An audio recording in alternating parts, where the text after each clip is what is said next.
This is Jocko Podcast number 121 with Echo Charles and me, Jocko Willink. Good evening, Echo. Good evening. I'm going to tell you a story. And this is a story of war and pain and love and death. And this story, this is a heroic story. Quite possibly one of the most heroic stories. And at the same time, this story is also a tragedy. And it is quite possibly one of the most tragic stories. This is a story of a father and a son. This is a story that spans 6 wars, each one more difficult than the next. This is a story of life. And like all stories of life, this story ends the way that all lives end. This story ends in death. There is no storybook ending. There is no walking off into the sunset. There is no mercy and no quarter and no remorse from death. And as I prepared to tell this story, there were times when I started to decide against it, where I began to think it would be too much. But there was another part of me that spoke louder and spoke stronger, and that other part of me that knows that to hide from the darkness is only to allow darkness to grow, and I will not do that. I will tell this story, and this story that I am going to tell is not just a story. It is not made up. The story is the real story of the real lives of 2 men, 2 Marines, a father and a son, who fought many battles, both literally and metaphorically, and who did their best to fight and win. And who we can both learn a lot from. But we can only learn if we listen. We can only learn if we study, and we can only learn if we remember what these men went through, what they did, how they lived, and how they died. I will begin the story with the father. He is the most famous Marine in the history of the Marine Corps. He is one of the most highly decorated men in American military history. He's the only man ever awarded 5 Navy Crosses. His name is Louis Puller, better known as Chesty Puller. And he is to most Marines the ultimate Marine, the godfather of the Marine Corps. To this day, the mascot of the Marine Corps, which is a bulldog, that bulldog is named Chesty, after Chesty Puller. And they are currently on bulldog number 15. Named Chesty the 15th. In boot camp, in Marine Corps boot camp, recruits sing "Good Night Chesty" at the end of a long day. He is embedded in the fiber of the Marine Corps. And you might wonder, who was this man and how did he become an icon to a group that is one of the most elite fighting forces in the history of mankind, the United States Marine Corps? In order to find out who this man is, we are going to explore a book called Marine: The Life of Chesty Puller, written by Burke Davis. And I will go to the book. Louis Burwell Puller was born June 26, 1898, into a small boy's paradise, the village of West Point, Virginia, where the Pamunkey and Patamony rivers form the broad York. The waters were full of fish, crab, and oysters, and the woodlands teemed with game. Sounds like a good place to grow up. He often talked of his dream of going to the Virginia Military Institute and becoming a soldier. From his reading, his family traditions, his love of hunting, fishing, and horseback riding, he was drawn to a military life and VMI. 50 years later, at the end of a fighting career, he would look back to those days and say, I learned more in the woods, hunting and stalking, about the actual art of war than I ever learned in any school of any kind. Those days in the woods as a kid saved my life many a time in combat. So he wanted to go in the military from a very young age.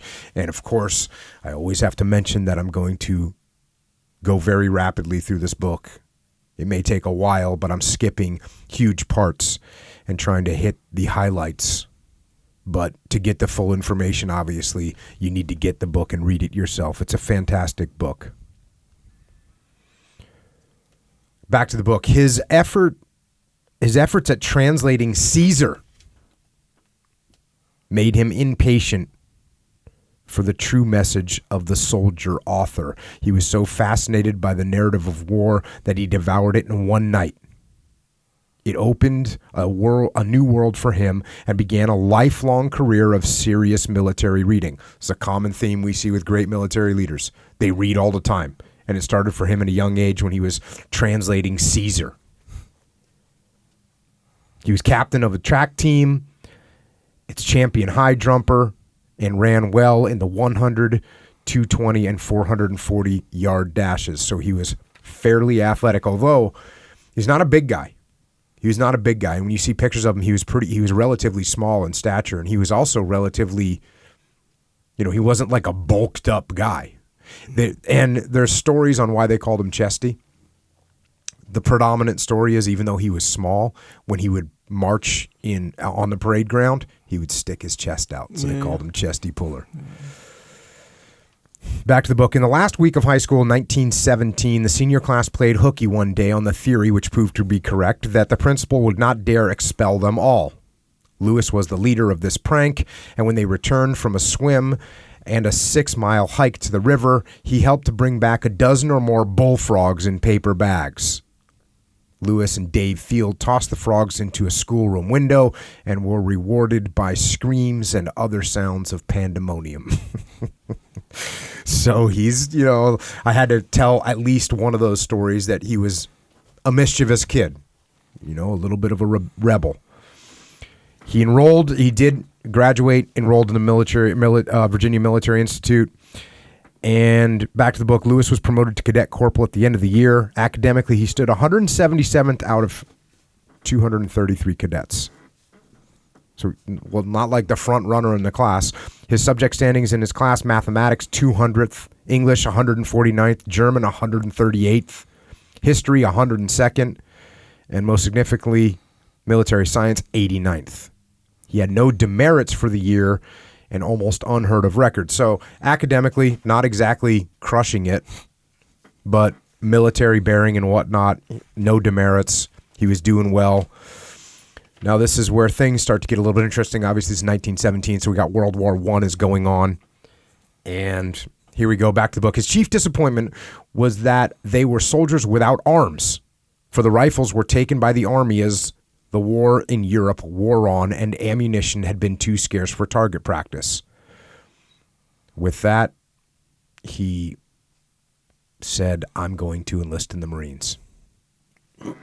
He said, I don't want the war to end without me. I'm going with the rifles. If they need them, they need me too. On June 27th, the day after his 20th birthday, Lewis took the train to Richmond and enlisted in the Marine Corps, bound for boot camp at Parris Island, South Carolina. So, wasn't going to sit around and let that war run out on him.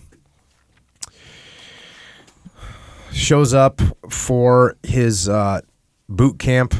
There's a drill instructor. One of the great things about this book is the guy that wrote the book, Burke Davis, he not only sat down and interviewed Chesty Puller for hundreds of hours, he also went and interviewed all kinds of people that interacted with Chesty Puller during his career, which he interacted with a lot of people because he was in the Marine Corps for a really long time, for decades. And so the book has all kinds of research and all kinds of interviews, and one of the people that got interviewed was the drill instructor, one of the drill instructors that put Chesty Puller through boot camp. Drill instructor, I think it was a gunnery sergeant, Desparet. And he said, by God, he's a Marine. He looks as if he must sleep at attention. You always know I have to tell him to look mean and nasty out there marching, but I never had to tell him. He's a natural. He never makes the same mistake twice. And he talked about Puller's military history knowledge. He said, hell, he gives me an inferiority complex. I've read some, but that kid knows von Clausewitz backwards, and guys I never heard of, by the dozen. He's some kid. This stuff is like a religion with him. So that's real stuff right there. You know, we hear General Mattis talk about that too, how General Mattis never gets surprised because he's read it before. You're not going to surprise me because I already seen this situation before. Maybe not exact, but I at least have an idea of it. The non-coms admired Puller's work on the bayonet field where big signs read, "Advance to kill." For 2 months, the class went through intensive drills in the bayonet, rifle, boxing, judo, and infantry drill. So back in the day, they're still getting after it. And boxing and judo, by the way, is a good combination. Very good combination. You get your takedowns, you get your grappling, and you get some striking. One day, the men were told that their orders had come, and they were packed to leave for Hoboken, New Jersey, to ship out for France, meaning they were going to war. The move was postponed for several days until Armistice Day canceled the orders. So the end of the war came. He was detached and sent to the 3rd Officers Training School. So they took him and said, you know what, you did so good in boot camp. The war's over. We don't have orders. We're going to send you to be an officer. Back to the book. He became a 2nd lieutenant on June 4th, 2 weeks later when he had finished machine gun school. The end of the war brought a huge cut in the Marine Corps. On June 16th, Puller was discharged with hundreds of others of his rank, and he was at loose ends. He had been a Marine officer for 2 weeks. Now, as he's kind of processing out, he met a guy named Captain Rupertus at the Marine Corps headquarters, and this is what the advice he gave him. You know, he sees this young hard charger and says, if I were you, I'd go down to Haiti. You'll get commissions in the constabulary down there, and they need good men, and there's plenty of fighting. You'd see action and have some fun. So at this point in Haiti, they had basically built this it's a gendarmerie is what they call it, but it's a military force that also does police work, kind of. So, and there was a revolution in Haiti. There was issues in Haiti, and so America actually invaded Haiti in 1915, and now they had established this force to keep things under control. And the way they did it, it was run. They took the locals and they put basically hired former Marines to be in charge of them. And then the goal was, as the locals, the native Haitians, started to understand military operations, they would get promoted, and the American Marines and soldiers could go home. That was the plan. So let's see. I'm kind of just covered this, but Haiti was the strife-torn western tip of the island shared with the Dominican Republic. Revolutions had been shaking the government since 1914. After almost a century of freedom from France since 1916, at the request of the Haitian government, Marines had policed the country amid violence, which had taken nearly 2,000 lives, almost all Haitian. General Smedley Butler, who we'll get to sometime on this podcast, had created the Gendarmerie de Haiti. With a shrewd disregard for precedent, the senior officers were U.S. Marine officers whose brief tours of 2 years created a supply of field-trained commanders. But he chose the Marine enlisted men to act as junior officers and allowed them to stay as long as they wished, on the theory that they became more valuable as they learned the language and customs of the people. In practice, it was these Marine enlisted men who operated the force. Under them were many native soldiers, most of them veterans of the old Haitian army. And from this pool, they were drawn second lieutenants and sergeants and corporals. So that's what you have. That's the situation. So he deploys down there. He's not really in the Marine Corps. He's a hired hand, basically. So now he's there, not for very long. And back to the book. About 4 p.m., without warning, Lewis stumbled into the first fight of his career and proved his instinct for combat. The pack train, this is a group he was moving, a group of people through the woods. The pack train was ambling around a wooded bend between hills, which were littered with stones and cactus, when it met an oncoming Keiko band. This is the revolutionaries, I guess you'd call them, the Keiko band of about 100, equally surprised and in the same formation. Puller spurred his horse and yelled, "Charge! Attack!" The column charged, horses, pack mules, and all, and in the thunder and dust, fierce yells of the Caicos broke for the hills, firing a few stray rounds. So that was kind of his first combat experience. You got to bring that up. But he was default aggressive, even in a logistics movement. You know, they got a bunch of pack horses, and he's like, "Oh, charge." And it worked. Back to the book, another situation that he gets into. From the opposite shore, a native in Dominican dress rode out on a magnificent horse, a big buckskin with white mane and tail, who splashed through the shallows under perfect control, though without a bridle or saddle. "A wonderful horse," Puller said. "I'd surely like to have him." Bruno, who's one of the natives that was working under him, muttered in Creole, and a rifle cracked. Puller saw one of his men pull his rifle bolt back and eject a cartridge. The beautiful horse stood in the river, looking nervously about. His rider floated down the stream in a stain of blood.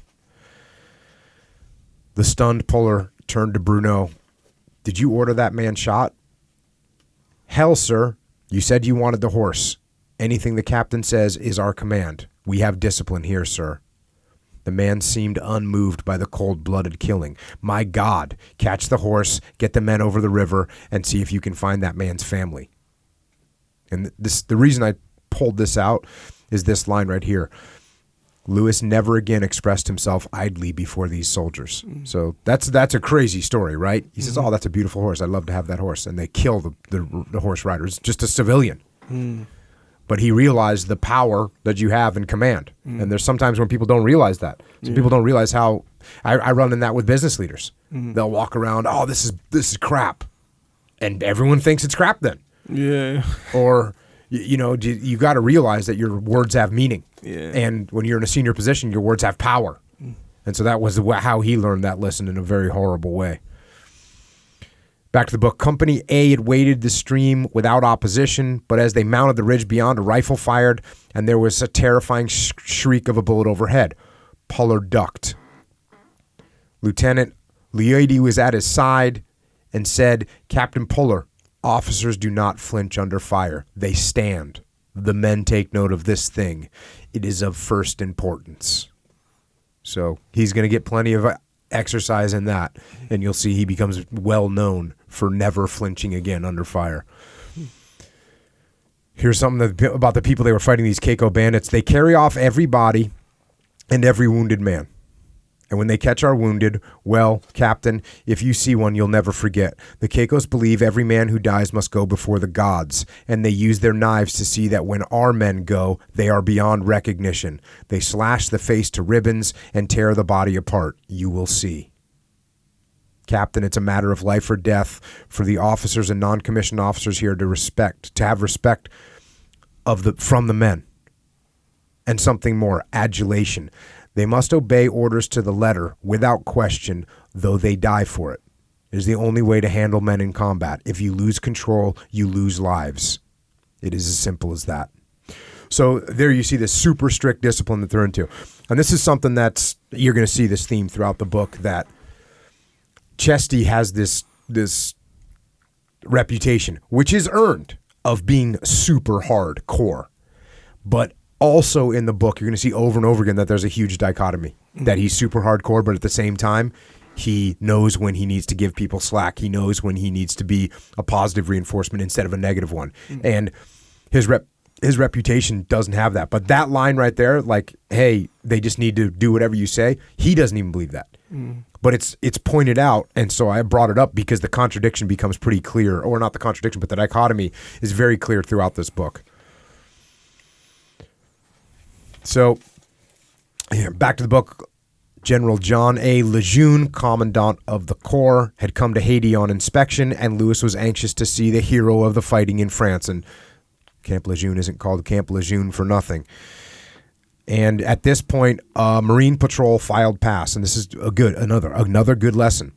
They were unshaven and ill-kempt. I'm afraid the men are a little ragged and out of uniform, sir, and the company commander, Clinton, said, I'm trying to improve them. Colonel, I'm a field soldier, Lejeune said. I don't give a damn what men look like in the field. Only one thing interests me, and that's ending this war. Don't waste your time shining them up for jungle work. Our only objective is success, and I demand that. So there's a contradiction right there. Like, well, not a contradiction, but there's the dichotomy. And he's hearing it from now. The other side is hearing this from General Lejeune, who's saying, look, I don't care what these guys look like in the field. You don't need to polish them up. They need to win. They need to be fighting. And Chesty Puller becomes very famous for the way he appears sometimes in the field. Meaning he's not exactly spit and polish out there. He was awarded the Médaille Militaire of the Republic of Haiti. And he did not go unnoticed by his superiors, and early in 1921, he was recommended for a permanent commission in the Marine Corps, where his rank was now that of sergeant. He served as adjutant to Colonel Vandegrift. This is another famous Marine. He again became a second lieutenant, U.S. Marine Corps, but this time as a regular. I may not have much else to go on, he told a friend, but I have some perseverance. He had fought in 40 actions in Haiti. He developed his instinctive talent for using terrain in battle and learned the lessons of jungle fighting. He had become strongly prejudiced against barracks and headquarters soldiers. Despite his youth, he was one of the most seasoned combat officers in the Corps. So he got noticed because he did well in combat. He eventually gets hired on into the Marine Corps as a sergeant, and then very quickly thereafter goes back to the officer ranks after he's working for Colonel Vandegrift. So there you go. And you can see he develops this prejudice against barracks and headquarters soldiers. Rear echelon is what we call them. Now, after he came back to the States, he gets chosen to run the Marine Corps drill team, who is apparently competing, and they hadn't been winning against the Navy and the Army and the Coast Guard teams. They've been beating them. And so he takes over. So here we go. Private Bob Norrish, a company clerk drafted for the detachment, shared the astonishment of his mates. The lieutenant told us the first day that we would bring home the cup or die trying. And from the cold eye he gave us, we believed it. We found we weren't mistaken. He took out the silent drill manual and started us from scratch. He drove us day after day until we figured we'd never live to see Boston. When he was through with us, we literally thought as if we had one head instead of 80. Yet somehow, though he was hard as nails, he could be as friendly He could be friendly with us like no other officer we'd ever seen. We gave him all we had. So there you go. Driving people hard, but they love him. And they love him because he treats them with respect and he's nice to them. And that's the dichotomy. And he knows instinctively how to walk that line in that dichotomy of leadership. Back to the book. A few weeks afterwards, Puller was whisked off to his next duty station, assigned as a flying cadet in Pensacola, Florida, a chance which he had been pleading since his first flights in the improvised Jenny bomber in Haiti. So I didn't cover this part in the book, but when he was in Haiti, he did like flights and dropped grenades on enemy locations, and he was into it. And he gets down to Pensacola and fails his 2 solo tests. And he left Pensacola disappointed. And interestingly, 3 years after this happened, he tried to reapply. And this is an interesting comment. The medical board in Washington, in answer to his plea for one more chance, found him physically fit to fly, but not temperamentally adapted for aviation training. So that's interesting, that this guy, who's obviously a great combat leader, just didn't have whatever they were looking for flying. He didn't have it. And he made multiple attempts. When he went back home for a little while, he went to a dance. And there's some sort of interesting fact that that's the way they did it back in the day. Hey, we're going to go to a dance. And he met a woman named Virginia Evans. He danced with her 3 times with fumbling attempts at conversation. During the next dance, he made up his mind. His manner became assured. "Will you marry me?"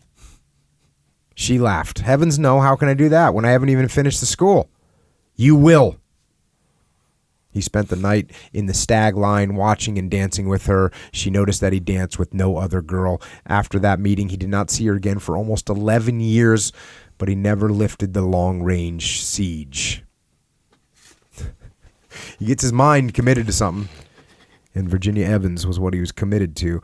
He gets shipped off to Hawaii in July of 1926.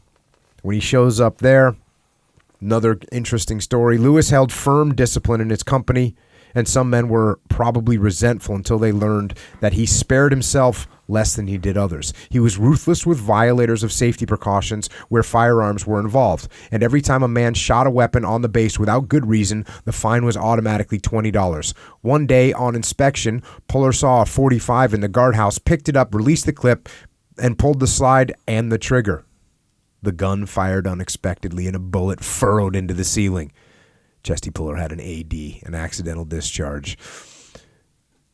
Though he had taken all the precautions except to look in the firing chamber, Puller fined himself $100, which he gave to the guards to buy beer for a Liberty Party. He bombarded headquarters with pleas to send him to Nicaragua, where war had broken out, and Marines were trying to put down a native bandit uprising. So, war's going on in Nicaragua, and he says, hey, send me down there. Back to the book. Nicaragua was even more rugged than Haiti, a green rolling country of jungle and plains, dominated by towering highlands upon which were tumbled mountain masses. For many years, revolutions had torn the land despite the presence of U.S. Marines, and now a bitter new war had called them back after a year's absence. In the north lay an unconquered Indian empire whose people did not recognize the central government, and there, where he moved back and forth across the border of Honduras, was the rebel chief, Augusto Cesar Sandino. So that's what's going on in Nicaragua. Chesty Puller shows up, reported to General E.R. Beadle, and he says, I'll give you a company up in the Segovias in the north. I understand you like to mix it up. Big mix up. Big mix it up.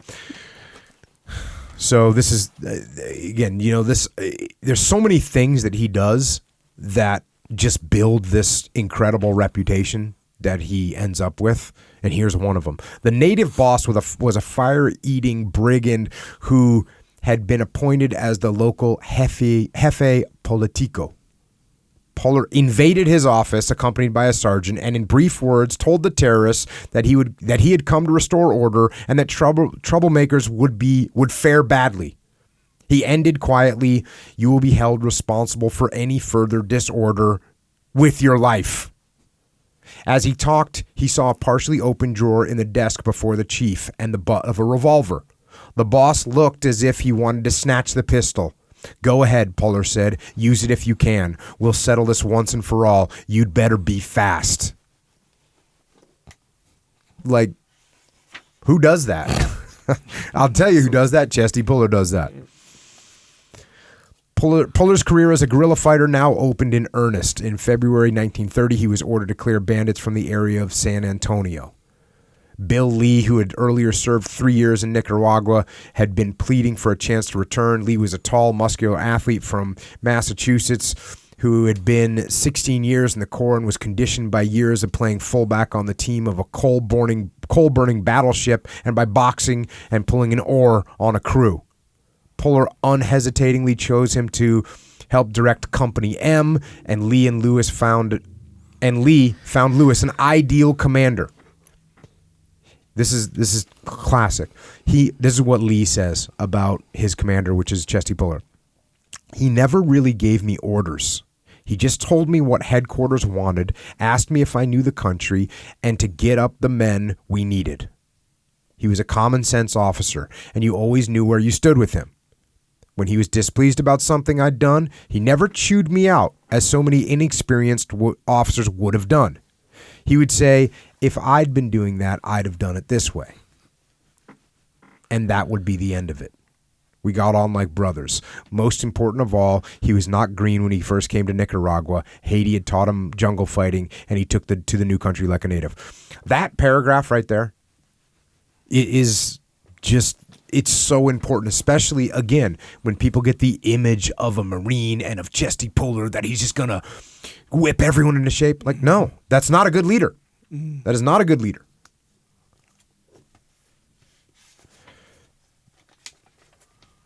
Back to the book. General McDougal recommended Puller for a Navy Cross, citing 5 fights against, so this is after he's been there for a little while, citing 5 fights against superior numbers without loss to himself, the 9 known enemy dead and numerous but uncounted wounded, and the impressive loot of munitions, animals, food, and captured military dispatches. The recommendation ended thus by his intelligent and forceful leadership, without thought of his own personal safety, by great physical exertion, and by suffering many hardships, he surmounted all obstacles and dealt 5 successive and severe blows against organized banditry in the Republic of Nicaragua. So there you go. That's what he's getting after down in Nicaragua. Here's another Captain E.E. Linsert, who is the intelligence officer in the Marine Brigade. He saw that some of the people were jealous. So he started getting a little bit famous. People started writing about him. There was an article in the New York Times about him, and people started having some professional jealousy. Back to the book. This is Linsett talking. Now and then the New York Times got some of these stories from Nicaraguan papers, and Puller's name became widely known.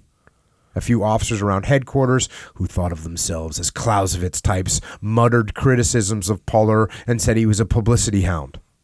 I knew that the opposite was true, and that Lewis spent virtually his whole life in this period on the trail, deep in enemy country, while our staff officer friends sat on their duffs in the cities, far removed from the warfare. But you get that professional jealousy. There's a classic example of it. Here's a General Julian Smith talking about Lewis Puller. He was probably the bravest man I ever knew. His was a cool courage, not one of desperation. About the only way to contact the enemy there was to let them ambush him. He would go anywhere without support, knowing that if he got in a jam, he had to get himself out. He never hesitated. He invited that kind of work. He's getting after it.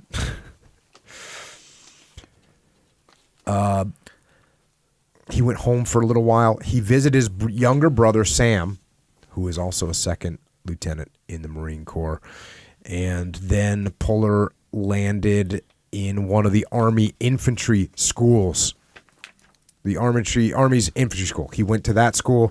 While he was there, sometimes had some disagreements with the staff. Here's one. One lecturer told the students that volume of fire in the field was more important than accuracy. That brought Puller to his feet. You must have forgotten what happened in the American Revolution, he said. We won that war with accurate fire when the enemy had all the volume.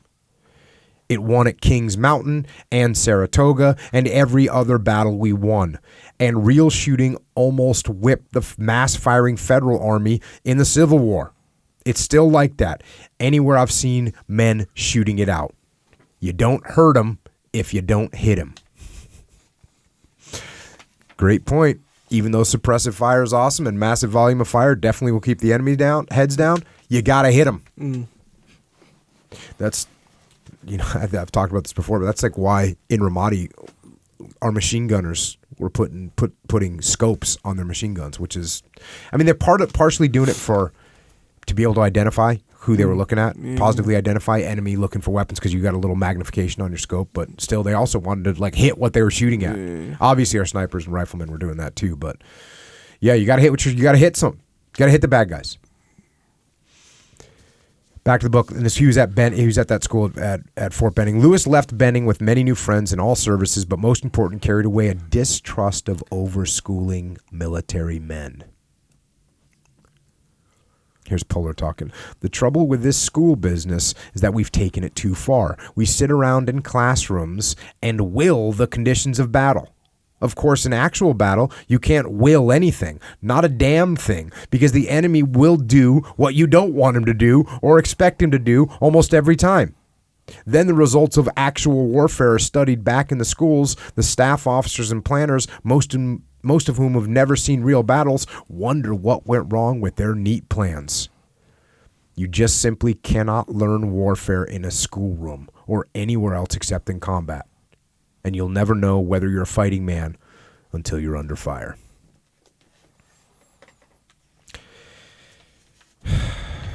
Yeah.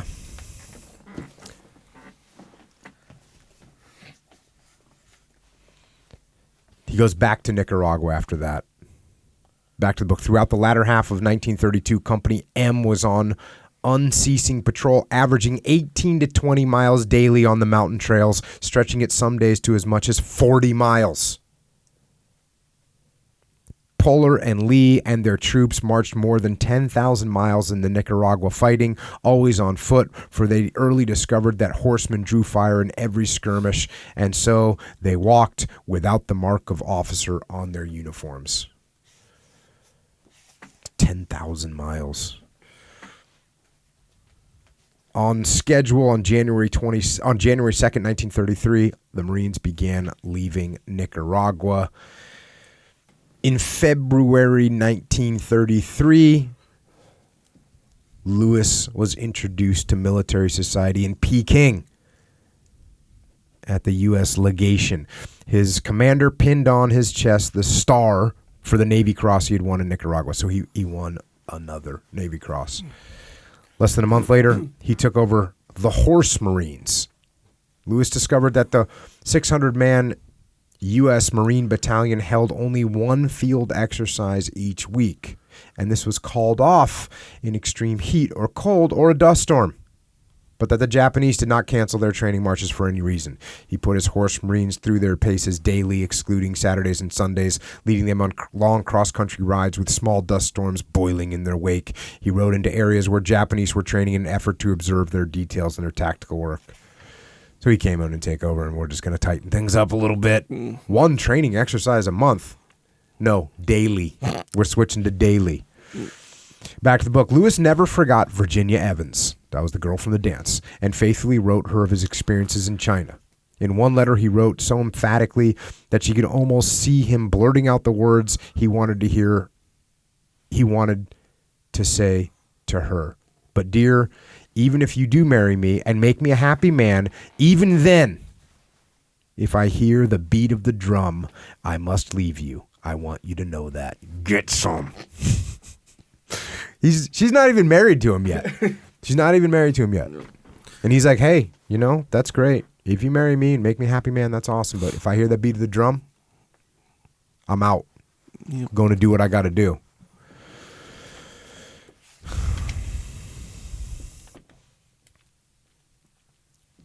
Here's another he got in trouble. He got in trouble a lot because he didn't hold his tongue. Yeah. And you're supposed to hold your tongue, right? And he did.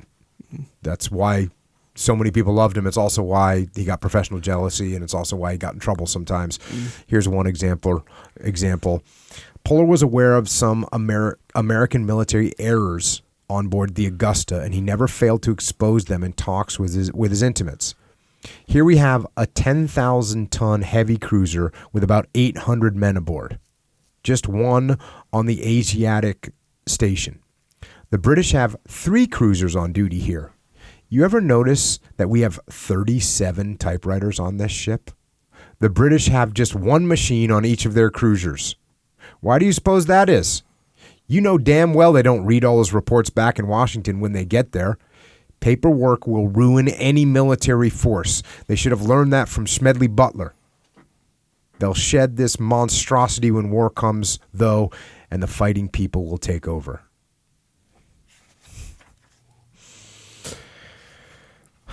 So, he doesn't like the paperwork. He doesn't like, and you can see he does. The people that haven't fought, that's who he's talking about. People that don't fight, they're the people that create paperwork because they don't understand how negative it affects everyone. So they create this stupid paperwork, and he ends up going to the basic school, which is like the officer, where the officers sort of get trained in all the fundamental principles of combat for the Marine Corps. And he ended up being an instructor there. Here we go, back to the book. This is coming from a guy named Lou Walt. Puller was my company commander, and to me was the epitome of what Marine Corps training should do. Not only in weapons or classroom or field training, he gave us everything hard. At every break in the field, though he drove us until our tongues were hanging out, men still gathered around him. He told us tales about fighting in Haiti and Nicaragua, of his patrols living off the land and fighting natives, all his experiences, not just guff. Every tale had some point. Being under Puller in basic school did more for me than anything I experienced until I got to Guadalcanal. He taught us use of terrain like a master, how to use the tiniest bit of cover to our advantage. Ground form really meant something when he explained it. He taught us to use the bayonet with all the tricks of close-in fighting. You couldn't mistake it. He knew his stuff cold. So again, a classic example of when people think, oh, if I'm nicer and I take it easy on the troops, they'll like me more. Yeah. Like, wrong answer. Wrong answer. Back to the book. On a freezing rain-swept day just before Puller's marriage, the class of 1937 had an uncomfortable experience with him on the drill field. They wore no overcoats as they marched. Teeth chattered, but the ranks moved with precision. Lewis saw stray glances at the barracks detachment, which came out for a brief drill wrapped in heavy overcoats and then disappeared. "Those are barracks Marines," he said with an edge in his voice. "You're fighting Marines." They completed the full schedule for the day, chilled to the bone and soaking wet. So legit. It's so legit. And he got married, and here we go. The Pullers left the pleasant life of the Philadelphia Navy Yard in the spring of 1939, bound for the Orient. They had a few days in Hawaii and went to Waikiki one morning to ride surfboards with another young friend, Lieutenant Gordon Warner, a champion swimmer who had studied under Lewis at the basic school. The two men went out to sea in a canoe, and to Virginia's astonishment, Lewis rowed in with Wagner balancing with skill as rollers hurled them towards the shore. Lewis then returned and rowed in on a surfboard alone and turned to Virginia. "Come on, you're going to try it too. You never had so much fun." Chesty Puller getting some of that stoke. Awesome. I just had to bring that out, right? Even Chesty Puller, like, there's a little bit of stoke.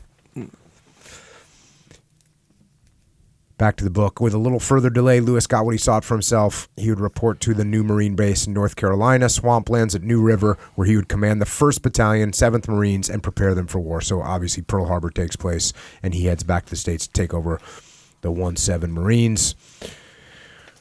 When the battalion returned from the field late afternoon, Puller called a conference of his company officers. Gentlemen, my name's Puller, your new commander. We have a good deal of work to do together. I'll be slow to make changes, but one of them begins tomorrow. At the first rest period after we leave camp, camouflage every man and every piece of equipment. We've got no camouflage material, Major. Well, do it anyways. The best is in the field. Find a mud hole, smear mud on your faces and hands. Twigs on helmets and blouses, anywhere you can stick them. Pine foliage is good. You'll learn. The battalion began with marches of 12 miles daily. This was pushed to 15 and then 20 miles. Puller punctuated drills with fight talks to his men. They were very young, many of them beardless boys under 16 who must have lied about their ages. They were the most obscenely profane men Puller had ever encountered. Edward L. Smith, a young battalion doctor educated at Yale and Harvard, confessed that the constant flow of filthy language actually sickened him. Now, we had some guys that were marching, and some of them fall out from the heat. And he roared, and the Major Puller comes by. When you were marching this morning, I heard a Marine on the roadside say, "There goes the goddamn 7th Regiment." I was amazed one of you didn't step out of ranks and knock him out cold.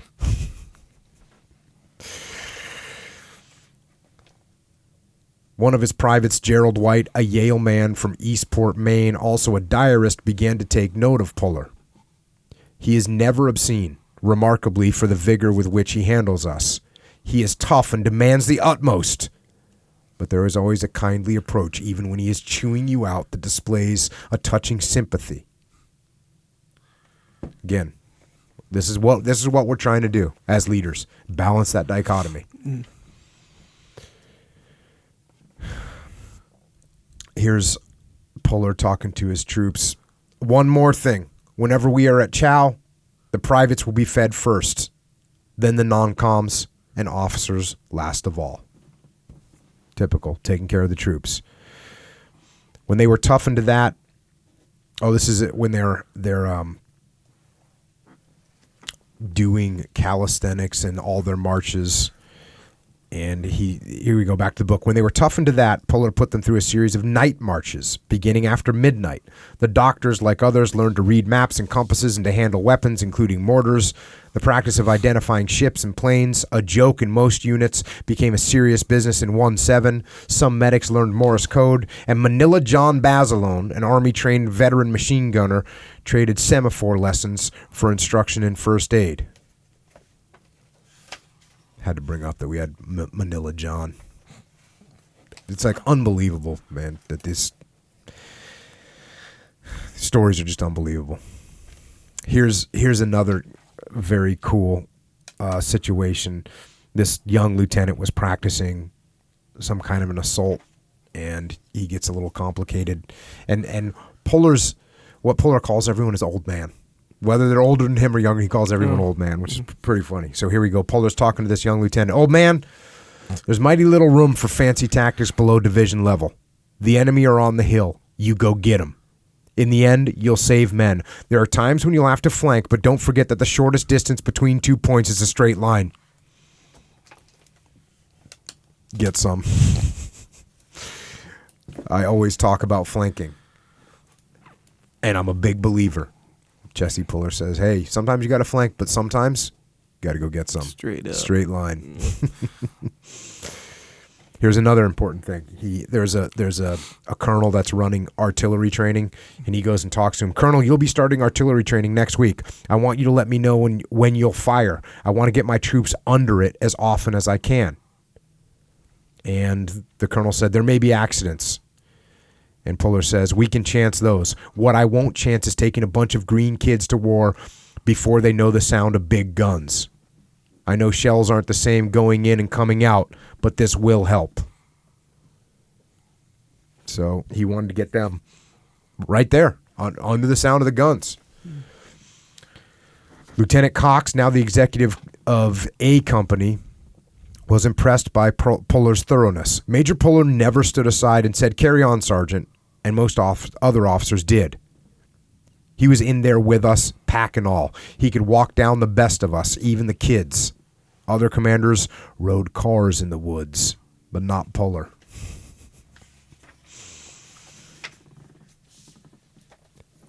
Here's another journal entry. Private Gerald White wrote for his diary, "Puller must have marched twice the distance we did, for all day long he kept marching up and down the column, jaunty as a bantam rooster, pipe clenched in his teeth, ever alert to see that men who were succumbing to the heat, exhaustion, or blisters were taken care of by corpsmen. Many times today, I saw him take a bar, which is a Browning automatic rifle, it's a big machine gun, a bar, machine gun, or mortar off the shoulder of some Marine whose fanny was dragging and carry it to give the poor guy some respite." Here's another situation. Again, good dichotomy here. He finds somebody asleep on watch, which, by the way, is like an incredibly horrible thing, which you can get severely punished for. Back to the book. Puller shook the boy awake. "Old man, it's dangerous to pull a trick like this. Suppose Captain Rogers had caught you. He'd have made a big fuss, and then I'd have to court-martial you and slap you into the brig. Maybe that's what I should do, but I'll give you another chance. Pretty soon now we'll be fighting for keeps, and you'll stay awake or risk the lives of every one of us. You understand me?"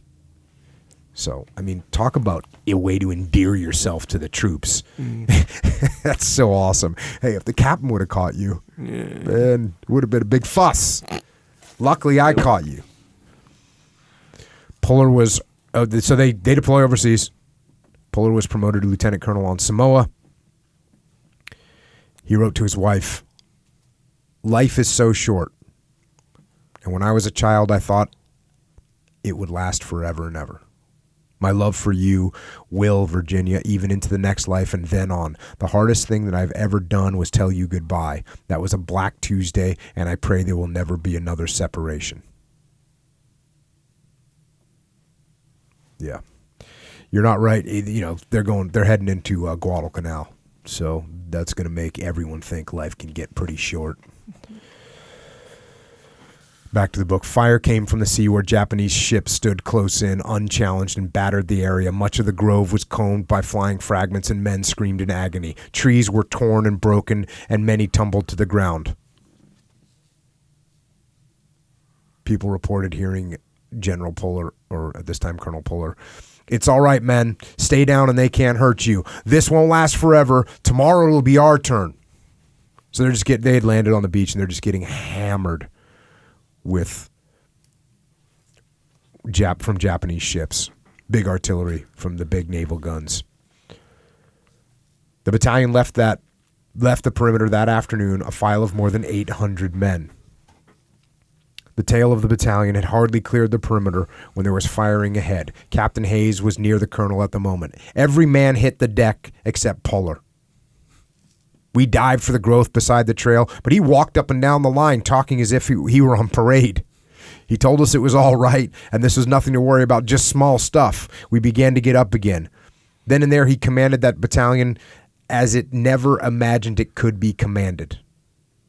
The men saw what kind of man they had, and the word went down the column as fast as light. We lost our fear, or some of it. On a grassy knoll above the tangle where the night's bivouac was planned, the column met an ambush. Two of Bob Haggerty's platoon were killed, and the unit broke into tiny groups, leaving Haggerty without a command. He lay in cover and watched Puller.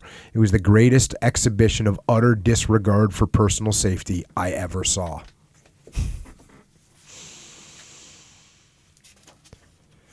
He definitely, like I said, whatever that officer was in Haiti that told him don't show fear under fire, he took that one to the bank. Back to the book. A runner just this is, and again, I'm jumping around just from different combat scenarios. A runner just behind Puller was hit in the throat and died quickly. Everyone else hit the ground except for Colonel Puller. First Sergeant William Pennington retained a vivid memory of the moment. The colonel stood there in that grazing fire with that little old stump of a pipe in his face, yelling, "B Company, 2nd Platoon, in line here!" Machine gun fire kicked up dust all around me, and I stayed down in that knee-high kunai grass like everyone else in the ranks. He was the only Marine you could see standing on that hillside. Get this. Here we go. A grenade fell near the old man, no more than 8 yards away, Captain Zach Cox estimated. But Puller turned when he saw A Company scatter and yelled, "Oh, that damn thing ain't going off." It helped to steady the men. The grenade was a dud. Yeah. So they get done. They're kind of like situation. First few days of fighting. Back to the book. Puller's battalion had 24 dead and 23 wounded. The next day, back in the main defense line of the perimeter, he called together the battalion officers. His voice was hard and his face unsmiling. "Gentlemen, at least we've all been blooded now. I don't want you to be mooning over our losses and feeling sorry for yourselves or taking all the blame on your shoulders. We've all got to leave this world someday. We're all in the same pickle, and there are worse things than dying for your country. Some things about our action in the last 4 days I want you to remember forever. There are some we'd all like to forget, but they'll be in your mind's eye as long as you live. I hope we've all learned something. Now take care of your men and make yourselves ready. We haven't seen anything yet." One other thing. Back there on the hillside at Mount Austin, I had trouble getting company officers up. I hope you saw that cost us casualties. Never do I want to see that again in my command. I want to see officers leading. I want you to know that you're leaders and not simply commanders. You cannot operate a military force in the field under these conditions with commanders alone. Civilians wouldn't know what I was talking about, but you found out now that it's true. There aren't many qualities in a man, but one that is absolutely necessary in an infantry leader is stark courage. Give that idea to your men in your own way. Don't worry over the things that are done that we can no longer help. Concentrate on building a better combat unit because that's the best hope of all of us surviving. None of us could help the fact that I was the only combat-trained man in our outfit when we began. I was lucky enough to get the jolt when I was young. You'll come along fast, and there'll be work for us. Let's be ready when our time comes. Yeah, that's. I haven't really heard that point, but you hear people talk about leaders and managers. Yeah. And I've worked with companies, and it's a good sentiment, right? Yeah. Hey, our leaders are leaders. They're not managers. Yeah. Well, this is an interesting one of saying, look, it's not commanders, leaders, not commanders. Yeah. And if you think about the difference between commanders mean I'm going to command you what to do. Leaders, I'm going to lead. Yeah. The very, very cool distinction between those two words. Back to the book. He still missed nothing involving the morale of his men. Reagan Fuller, who began to feel the stark drama of the situation after the first severe fight, grew a beard and swaggered around the perimeter like a desperado. Puller took him aside. "Old man, you're carried away with this war business. You're feeling too self-important about it. That's dangerous. This is just a matter of kill or be killed." I got to read that again. This is just a matter of kill or be killed. And we've got to stay on our toes to have a chance. Clean yourself up. Here's some shaving gear. And when you're through, you can take a drink from that bottle if you like. Again, like connecting with your troops and recognizing that a guy's starting to go sideways a little bit and pulling him aside and talking to him. All right. Now, again, they're just engaged in a fierce battle at this point. Back to the book. At the peak of this, Puller had a telephone call from the regimental commander in the rear. "Puller, we've got a change in orders. Execute a reconnaissance in force with your battalion along the coast road. Do not become involved in a large action. Be prepared to withdraw to maintain communications." Reagan Fuller was within earshot of Puller. As Puller shouted in rage, "How the hell can I make a reconnaissance when we're engaged down to the last man? We're fighting tooth and nail, man. If you'd get off your duff and come up here where the fighting is, you could see the situation." Boom. Again, this is why he wasn't always super popular up the chain of command. Because he spoke the truth. Sometimes in the not the most tactful way. Now, Puller's battalion actually ends up getting the upper hand there, and he gets them kind of pinned down and crushes them. Back to the book. When it was over, the regimental headquarters called back, relieving Puller of any necessity of a reconnaissance patrol and permitting him to return to the perimeter. There was also a call from Hannikin, a request to bring back his wounded. Puller's men carried in all casualties from the two battalions. Puller's battalion had 5 dead and 21 wounded. Total losses were 65 dead and 125 wounded for the operation. Puller estimated that the enemy losses to be at least 5 times that. But it was later revealed that the Japanese 4th Infantry had lost almost an entire battalion with 690 dead, the result of Puller's strike in the crater. Now, like I said, he speaks his mind. And remember I mentioned Colonel Vandergriff, who he worked for when he was a young lieutenant. Well, now Colonel Vandergriff is a general. And General Vandergriff, they're having a little conversation. Back to the book. The whole process was asinine. They mixed up outfits as badly as they possibly could. There was no overall commander. Division gave orders to Hannikin, Whaling, and me. Whaling was senior, but orders did not come through him. My regimental commander was behind the river and not on scene. Thus, when they found 2 battalions stopped cold in the fight, communications were so bad they pulled these 2 outfits and left me to face all the enemy. We were blind lucky to come out as we did. Imagine them ordering me to go on some damn reconnaissance when I was fighting with every man I had. Proper designation of authority would have made everything clear. Boom. There you go. Proper designation of authority. People need to know who's in charge. Yeah. And you need to put someone in charge. That's the way it's got to work. When you don't have that, you get confusion. You get issues. Now there's like a field doctor there. Dr. Smith noted in his diary that Puller seemed more concerned over losses. He has become almost fanatical in his desire to see that men are properly cared for. If a man's body is lost, he is greatly disturbed and frets about the time lost before he can recover the body and give it a decent burial. There you go. There was one unpleasant matter.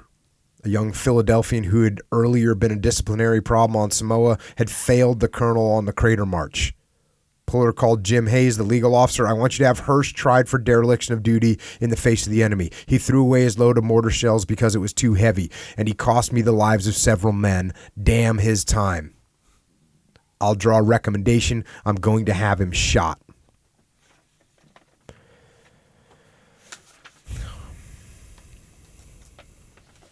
And I don't think I cover it. The reason I pointed that out, or I covered that, is because that guy redeems himself in the future. And it's one of the times where Puller says, "Okay, you're good." He does some incredibly brave and crazy things. All right, so here we go. Back to the book. The major Japanese attack was expected along the Matankau, and most of the division's strength was placed there. The Japanese moved to attack these positions on October 15th, with the Japanese 2nd Division assigned to swing far inland and hit the Marines from the south in an area where Puller's men awaited. 9 infantry battalions set out on this march, a total of 5,600 men, excluding artillery and other support troops. The soldiers carried or dragged everything, even guns, over the rough trails. They were late in making their attack and abandoned many guns on the trail. So the Japanese are coming, and they're coming aggressively. A company was weaker by 1 platoon than the other companies, for despite protests of Colonel Puller, there was an outpost of 46 of its men, some 3,000 yards to their front, commanded by Sergeant Ralph Briggs, Jr. of Fort Edwards, Wisconsin. These men had been out for several days to warn of an enemy approach. Colonel Puller was on the field phone during the day of digging in, trying to persuade his regimental commander to have headquarters withdraw Briggs and his patrol. They're going to sacrifice those men. That's all. We don't need any bait on the hook, as you say. If they're coming, they're coming. This is foolishness to throw away that platoon. And they do a great job in the miniseries, The Pacific, of kind of showing this. And if you haven't watched The Pacific, I mean, just watch it. Watch it about 10 times. I've probably watched it 20 times. And he tries to keep them as safe as he can. Back to the book. All right, he said, let's get this straight. Hold fire until you get an order from me. That the outpost must get clear before we open up. If the bastards break through, use the bayonet. And keep someone at every phone. Wait. Puller looked at his watch. It was 10 o'clock. Yells rolled from the right. Japanese voices shouting in English, blood for the Emperor. Marine, you die. A Marine bellowed back, to hell with your goddamn Emperor. Sergeant Manila John Basilone's nest of guns was about the center of C Company in the middle of the line with a slight decline in his front. The enemy drove toward him so persistently that he covered the hill with their bodies, and when the first fury of attack faded, he sent men to push down the wall of enemy bodies to clear the fire lane. Of course, that's John Basilone, who was awarded the Medal of Honor for those actions that night. Now there's a artillery commander a little bit to the rear named Duvall, and Puller is asking Duvall for massive artillery support because they're like gonna be overrun. Puller called Duvall again. Give us all you've got. We're holding on by our toenails. I'll give you all you call for, Puller, but God knows what'll happen when this ammo we have is gone. If we don't need it now, we'll never need it. If they get through here tonight, there won't be a tomorrow. That's the situation that they were in. Reagan Fuller called from the CP from the flank. Colonel, I'm just about running out of ammo. I've used almost 3.5 units of fire. You got bayonets, haven't you, Fuller? Sure. Yes, sir. All right, then. Hang on. In the heaviest of the firing, when Puller had left the CP, regimental headquarters called for him. Not here, sir, the wireman said. Colonel Puller's up front. Find him. Get him on the phone. After the crew had made several calls to the line position, Puller returned and talked to the regimental commander. The few remaining in the pit heard Puller's explosive reply. What do you mean, what's going on? We're neck deep in a firefight, and I have no time standing here bullflinging. If you want to find out what's going on, come up and see.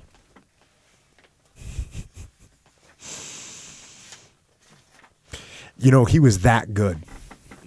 Like, he was that good that he was able to do that. You know, it's kind of like remember when I was talking about Steve Jobs a couple podcasts ago, and I was like, "Hey, look, he was not a good leader. He was abusive, and he was so good at his other skills." Well, Puller's such a great leader down the chain of command, and he's such a great tactician, and he's so brave and so dominant on the battlefield that he does this stuff and like basically gets away with it. Yeah, it gets away with it. Yeah. Back to the book. There was one enemy prisoner, a little sullen warrant officer who refused to talk when he was brought to Puller. The colonel was so stung by the insolence of the prisoner that he slapped him with the flat end of an entrenching tool. Teeth spilled from the Jap's mouth, but they were false teeth. He gave no information, even then. A later prisoner talked freely with Puller. And Puller asked him, "Why didn't you change your tactics when you saw you weren't breaking our line? Why didn't you shift to a weaker spot?" "That is not the Japanese way. The plan had been made. No one would have dared to change it. It must go as it is written." That's why we have decentralized command. That's the opposite of decentralized command. That's called centralized command. Yeah. Here's the plan. This is what you will execute. Don't do anything different. Yeah. Back to the book, and this is kind of after this thing settled down. That's why they have prisoners. That's why he's doing interrogation. That's why he's asking, why didn't you change your tactics when you broke the line? Back to the book. Puller's men found 250 Japanese dead inside their lines during the day. About 25 of them officers, one a major who had committed suicide, leaving a final entry in his diary on the loss of his colors and troops. "I do not know what excuse to give. I apologize for what I have done. I am going to return my borrowed life today with short interest." Yeah, I thought that was worth bringing up because you always hear about the fanaticism of the Japanese, but there you go. That's it. I apologize, and I'm going to kill myself because I didn't succeed in my mission. Puller's casualty for the battle were 19 dead, 30 wounded, and 12 missing. 2 or 3 days later, when the stench of bloated bodies in his front made his men retch, Puller persuaded division to make count of the enemy casualties and bury the corpses. This burial detail counted 1,462 bodies and spent 2 days in the grisly work. Bulldozers gouged holes and covered the enemy dead in great pits. So that's incredible. Incredible, that kill ratio. The colonel washed in the river with the troops, and Reagan Fuller noticed that even when he washed his uniforms, he stripped with the enlisted men in the river. A common touch the men liked, Fuller said, though a few of the Clausewitz-type officers in the rear ranks snickered behind his back. The men knew he was real, that he never put on an act, and they loved him.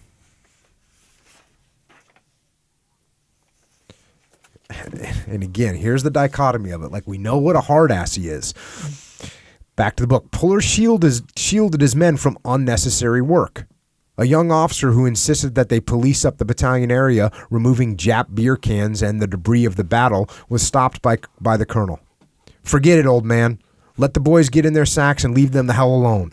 They're half dead from fever and fighting, and they'll have to hop to it again any day now. So there you go. That's like, he just nails that. He's just perfect.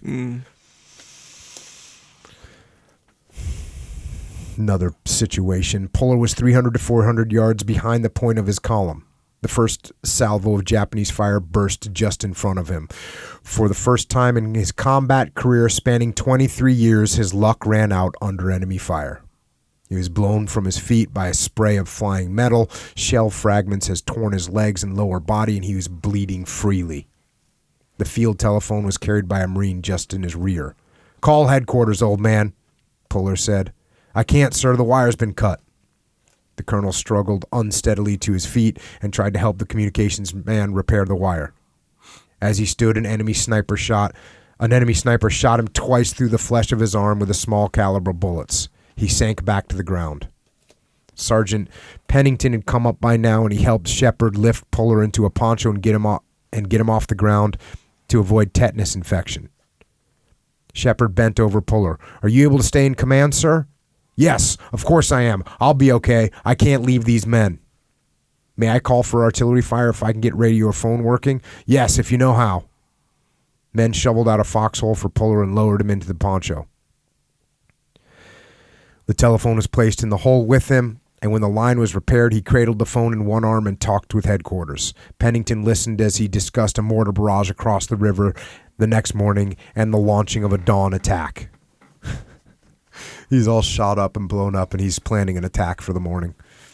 Shepard called in the artillery fire. Shells soon burst in the thickets across the stream, and the enemy was quiet for the rest of that evening. Late in the night, Puller realized that he could no longer walk and called division headquarters. "I find myself unable to proceed by leading my troops," he said. After a delay, word came back. "Major John C. Weber will assume command of your battalion within a few hours. He is leaving the perimeter immediately." So that was, he gets pulled out. Going back to the book, Lieutenant Colonel Puller is being recommended by General Vandegrift for the Medal of Honor for leading his battalion with 7 holes in him continually for 24 hours.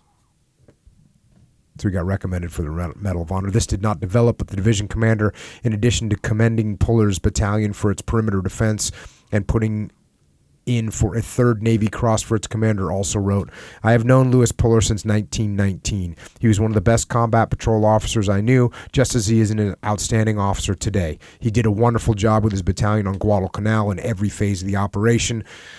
I am as proud to have him as a friend as I was glad to have him as a Marine."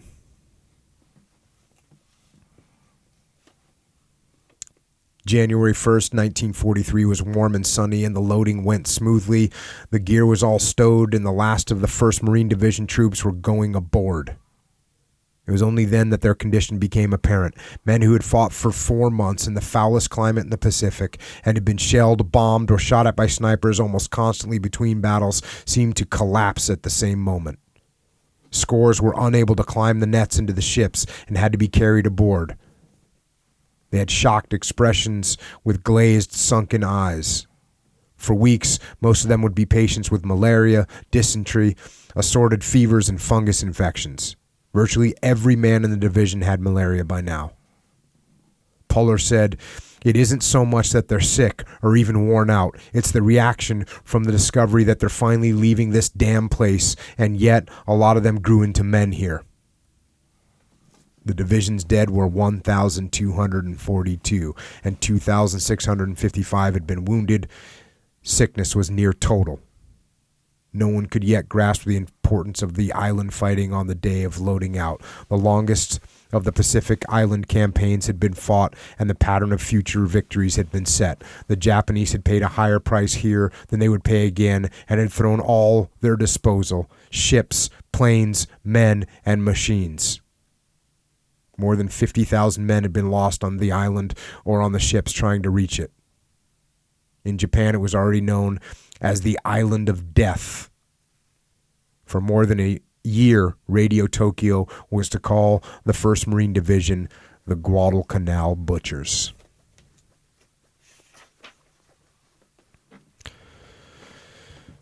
So, that's Guadalcanal.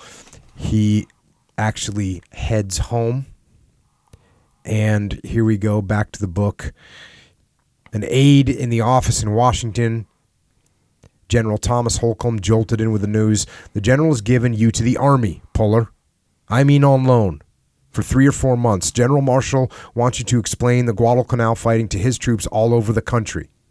You needn't fret about leaving your men. The division will be in Australia for the next 6 months before it can get back into action. I expect you'll rejoin it in time for another big show."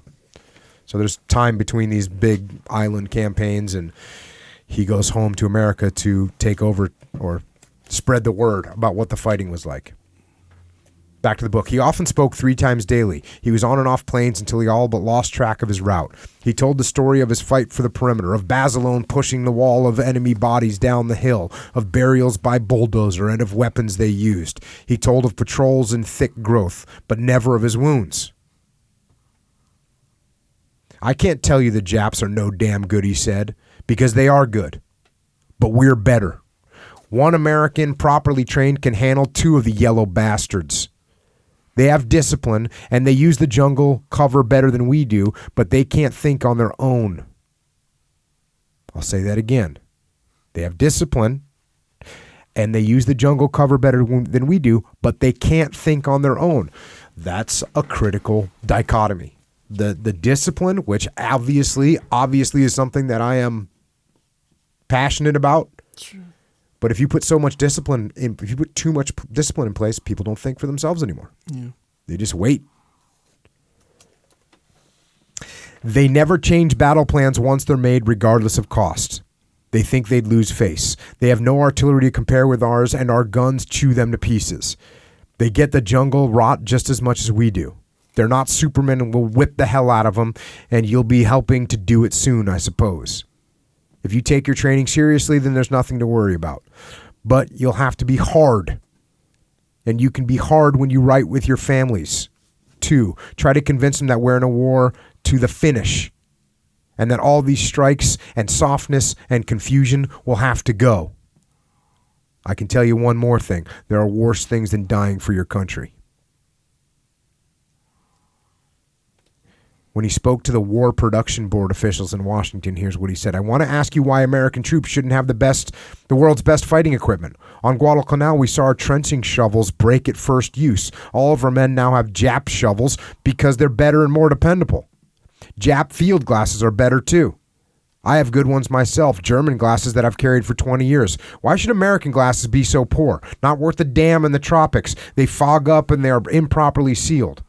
Once they get damp, they're done for. I've seen hundreds of pairs tossed away in the jungle or sea because men know they can see as well with the naked eye. What kind of American ingenuity or patriotism produced those? He doesn't play. This is a little part about humility. We'll have to get over the idea that we're the greatest people on earth in every respect, that we're infallible and that no one else has ideas worth considering. One of the reasons we had to fight against the odds on Guadalcanal was this insufferable American notion of superiority and our carelessness in the face of danger. It goes back to Pearl Harbor and far beyond. He's saying you got to stay humble. You can't be arrogant. He was summoned before the high command of the Marine Corps and gave the same forthright picture of the fighting he had seen. Gentlemen, we have some of the same old troubles. Staff officers who've never seen combat issue unrealistic orders that cost lives, time, money, and ruin morale. For example, we were out there on that island trying to defend a perimeter when they wanted to send a patrol outside. The command never used a single regiment, but sent out 3 mixed battalions. The logical thing would have been a regular regiment with 1 battalion leading the other and the other 2 covering. Officers and men would be familiar with each other, and there would never be questions about who is in command. But when we did go out, it was almost always with mixed battalions. It may look good in a staff officer's chart here at headquarters, but it didn't work. Brought us only stumbling and confusion and casualties. More than once, when we were out in the jungle, nobody really knew who was in command. I could cite you the names of many a man I lost because of that. It was inexcusable. This is something that it absolutely is very important to understand, especially for guys that are, well, I guess anybody. You work and you train in a certain way. Mm-hmm. As much as you can, stay in the groups that you work and train with, right? Mm. And for them to just randomly, and who knows why they did this, but I'll tell you what I've seen. I've seen this, where let's say there's some operation that's a high visibility operation that everyone thinks, wow, that'd be a cool operation to do. Yeah. Well, instead of just taking, let's say, one company, they go, okay, well, we want to get multiple different people to be able to be involved in this operation. So we'll take 1 platoon from this company and 1 platoon from this other company and 1 platoon from this other company, and we'll just send them all out there. Mm. That's exactly what he's talking about. It's like, no. Hey, sorry, you guys aren't going to go on this operation. We're sending Alpha Company or Bravo Company or whatever. Right. That's the way you do it. Yeah. Play around. Here's a little comment, because I love machine guns. A little comment on the art of machine gunnery. These guns are the most important firepower to infantry. I'm just making that statement. Cool. Chesty puller statement. Dig it. Machine guns. Go be a machine gunner. You know what I'm saying? I know what you're saying. I was so fired up one day. We were at the gym, and I walked in. There was some kid was signing up, and he was I call him a kid. He was probably old man, 24 years old. Yeah. And so I said, "Hey, old man." I think I said, I could tell he had like a high and tight. I was like, "Oh, are you in the military?" He goes, "Yeah, I'm in the Marine Corps." Mm. I said, "What do you do in the Marine Corps?" He said, "Machine gunner." I was like, dig it. Yes. Awesome. All right. Here's another comment. We just don't know all we ought to know about warfare on land or sea. Just off Guadalcanal, not long ago, we lost 3 cruisers blasted down by Jap guns as they sat there, sitting ducks, that's all. I'll tell you exactly why we lost them. The admiral in charge got a plane report that the Jap force was approaching at 14 knots by daylight. So he figured at this speed, the enemy couldn't arrive in his waters before the next dawn. After dark, of course, the Japs stepped up their speed to 28 knots and got to the scene at 3 a.m. when our men were not even at battle stations. Instead of keeping it happen like that, I'm positive. And instead of keeping such things secret, we ought to have them emblazoned on the gate at every naval station. We must not be too proud or too stupid to profit by our mistakes. And God knows that we make them. Have you ever heard the term profit from our mistakes before? No, but I really like it. Yeah, I think I really like it too. Why not profit from your mistakes? It's brilliant. Yeah, it kind of puts it more into, they say learn from your mistakes, right? Yeah. Learn, cool, but when you say profit, it sounds so much more valuable, Yeah. Talks a little bit about, the psychological impact of combat. I know something about the strain of combat. For 5 years in Nicaragua, I marched at least 20 days a month under constant threat of enemy ambush. But I never saw in those Indian troops any sign of battle fatigue or anything resembling it. In the Pacific, I saw a lot of our people break down. My reaction is this: what does it matter how you're killed if you're killed in battle? Why does the louder noise in a fight with heavy artillery and bombs make such a difference? I think the difference is entirely in the mind, in the preparation of men for combat. In Haiti actions, when I fought, the men were all picked volunteers, professionals who were paid to fight and realized they might die in the trade. I'm sure from my own experience that it's the mental attitude. I went through the worst days they had on Guadalcanal, and I didn't suffer a bit. I lost some weight, but that was because we didn't get the proper food. If we make our men tough in the mind before they go to war and give them an honest idea of what war is like, we won't have so much of this trouble. Why do we have to baby them with all this crap about careers and opportunity and foreign travel? Yeah. You know what I mean? Mm-hmm. You know what I mean? Yeah, that makes a lot of sense there.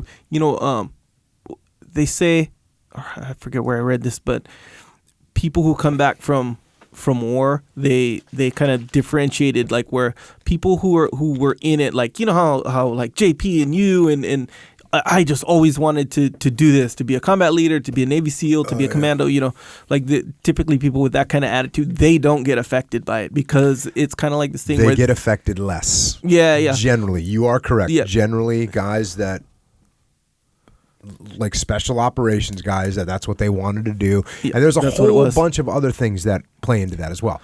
The training, because he's talking about hard training. Well, guess what? In special operations, you do get harder training. Yeah. You have a tighter, or you have a real close relationship with all your guys, and you stay together with your guys. Mm-hmm. That is helpful too. I mean, it's not any tighter of a relationship that you have in an infantry platoon. Trust me, I've seen those in Marine Corps and Army infantry and military units get tight. Doesn't matter whether you're special operations or not. Yeah. But the training, they step up the training. They make it really hard. That plays a role. But I think you're right, is that guys that think that that's what they want to do, then that helps as well. So There's a bunch of little factors. But I think what his point is, like, there's two points. Number one, make the training hard as I guess there's 3 points. Number one, make the training hard as hell. Number two, make sure people know what to expect and don't talk to them about like the career opportunities. Right. I just answered this question on the Way of the Warrior Kid podcast, right? Well, I answered the question. The question was, is it fun to be a Navy SEAL? Yeah. And I answered the question, hey, is it fun? Yes, absolutely, it's fun. That's part of it. But the other part of it is, you are going to go to war and you could die. And that's a harsh thing to tell a 9-year-old or a 10-year-old. Mm-hmm. But that's exactly what you should tell a 9-year-old or a 10-year-old because that's what you're signing up for. Yeah. I was doing another interview recently and I told this story, and I've told it before, but it was like the first time some woman that I had been working with a company and some woman that was, had her husband or something. Anyways, the woman said, can you meet my son? He really wants to be a Navy SEAL. And I was, I said, oh yeah, sure. Mm-hmm. And the kid was 17 or 18 years old. He was a junior or senior in high school. And he was this, strapping kid who was, looked like a great athlete. And she wanted to bring me to lunch with him. So we went to lunch and it was, the details of the story, I don't recall exactly, but it was basically, my son, he wants to be a Navy SEAL. He's on the swim team and he's on the track team and he played football and he just loves working out and I think he'd be great. Yeah. And he can do 28 pull-ups. And the kid's like, yeah, I love working out and plus I surf too and I love the ocean. I love the water. and it was like cool. And for a while, I was listening and then, of course I was like, yeah, that sounds like sounds like you'd be well prepared for the physical aspects of it.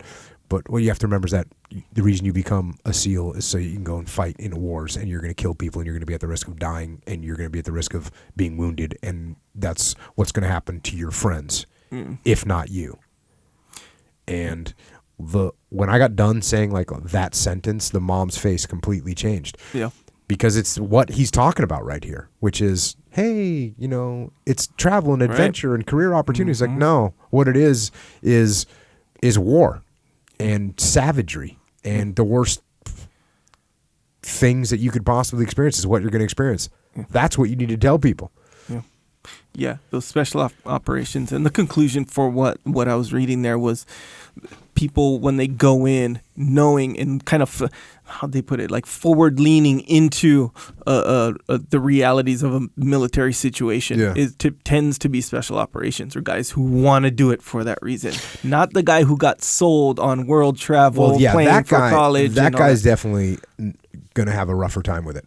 And you got to remember, too, there's a massive percentage of Army infantry, Marine Corps infantry. Guess what they want to be? Marine Corps infantry. They want to be. That's what they want to do. They're just as passionate about that as some guy that because that job, it's a little bit different, but a lot of that parts of that job are, when we had Brian Stan on, we talked about this. Like Brian Stan was, you get to be in charge of more people. You get, it's a different dynamic, but the combat leadership opportunities and just the combat opportunities. I mean, when we were in Ramadi, the guys, the infantry in Ramadi, those guys were freaking getting after it. They were just, it was insane to watch those guys. Yeah. So,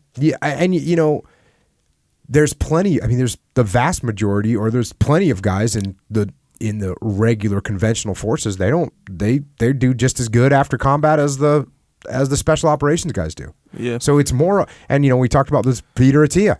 It's like, if a guy's fractured going in, it doesn't matter if he's special operations or conventional forces or general purpose units. If he's fractured going in, the war's going to mess him up. Yeah, yeah. If he's solid going in, he's going to do well. Right. So that's the determining factor. The training definitely helps. The telling people the truth up front definitely helps. But you don't know what you're going to get. Yeah. And there's also plenty of guys in special operations that do have serious issues.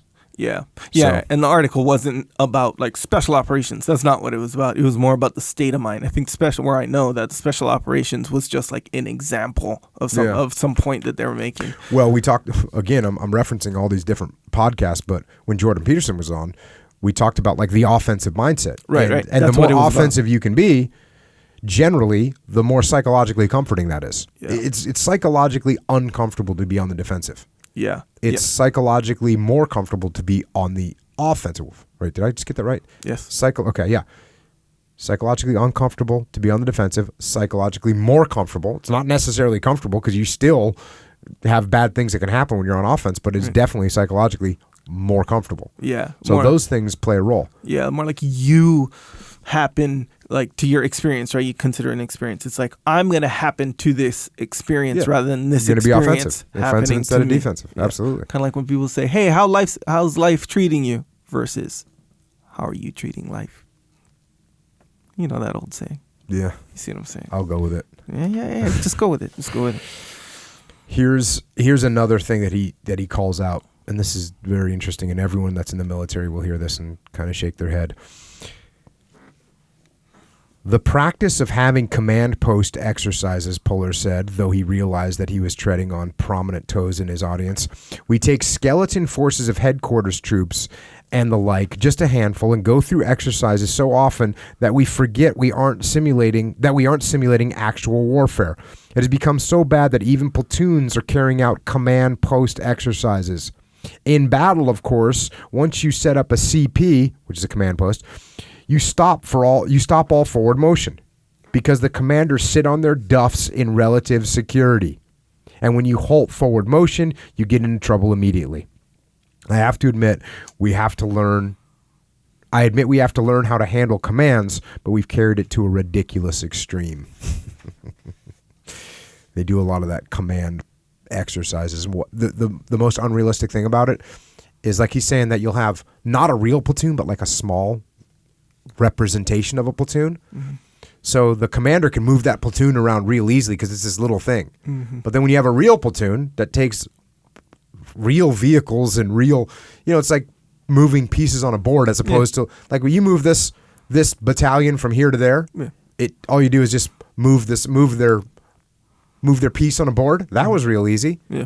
You look at what actually happens in the field when you move that piece of a battalion. Yeah. It's massive. It's this incredible project to make happen.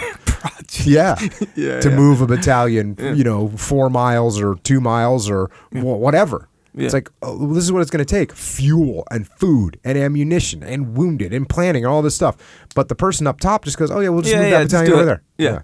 One morning, as he approached a company of his men lounging among their tents, a newly arrived lieutenant barked an order, and the Marines scrambled to their feet, standing at attention. "What the hell's wrong with you?" Puller roared. "Don't you think I've got more sense than to demand that you put on a show every time I come within pistol range? Get back down on your duffs. You ought to know me well enough that I'm no damned bandbox soldier. Take it easy. There's enough for you to do when we get to our next assignment." Again, dichotomy. It's like, hey, you don't need to snap to attention every time I come around. There's an army quartermaster, and the general showed up, and they had asked for a bunch of shotgun shells. Here we go, back to the book. He's asked for 10,000 brass buckshot shells. What the devil does he want with those? To kill Japs with, sir. Doesn't Colonel Puller know that buckshot is prohibited by the Geneva Convention? Sir, Colonel Puller doesn't give a damn about the Geneva Convention any more than the Japs did at Pearl Harbor.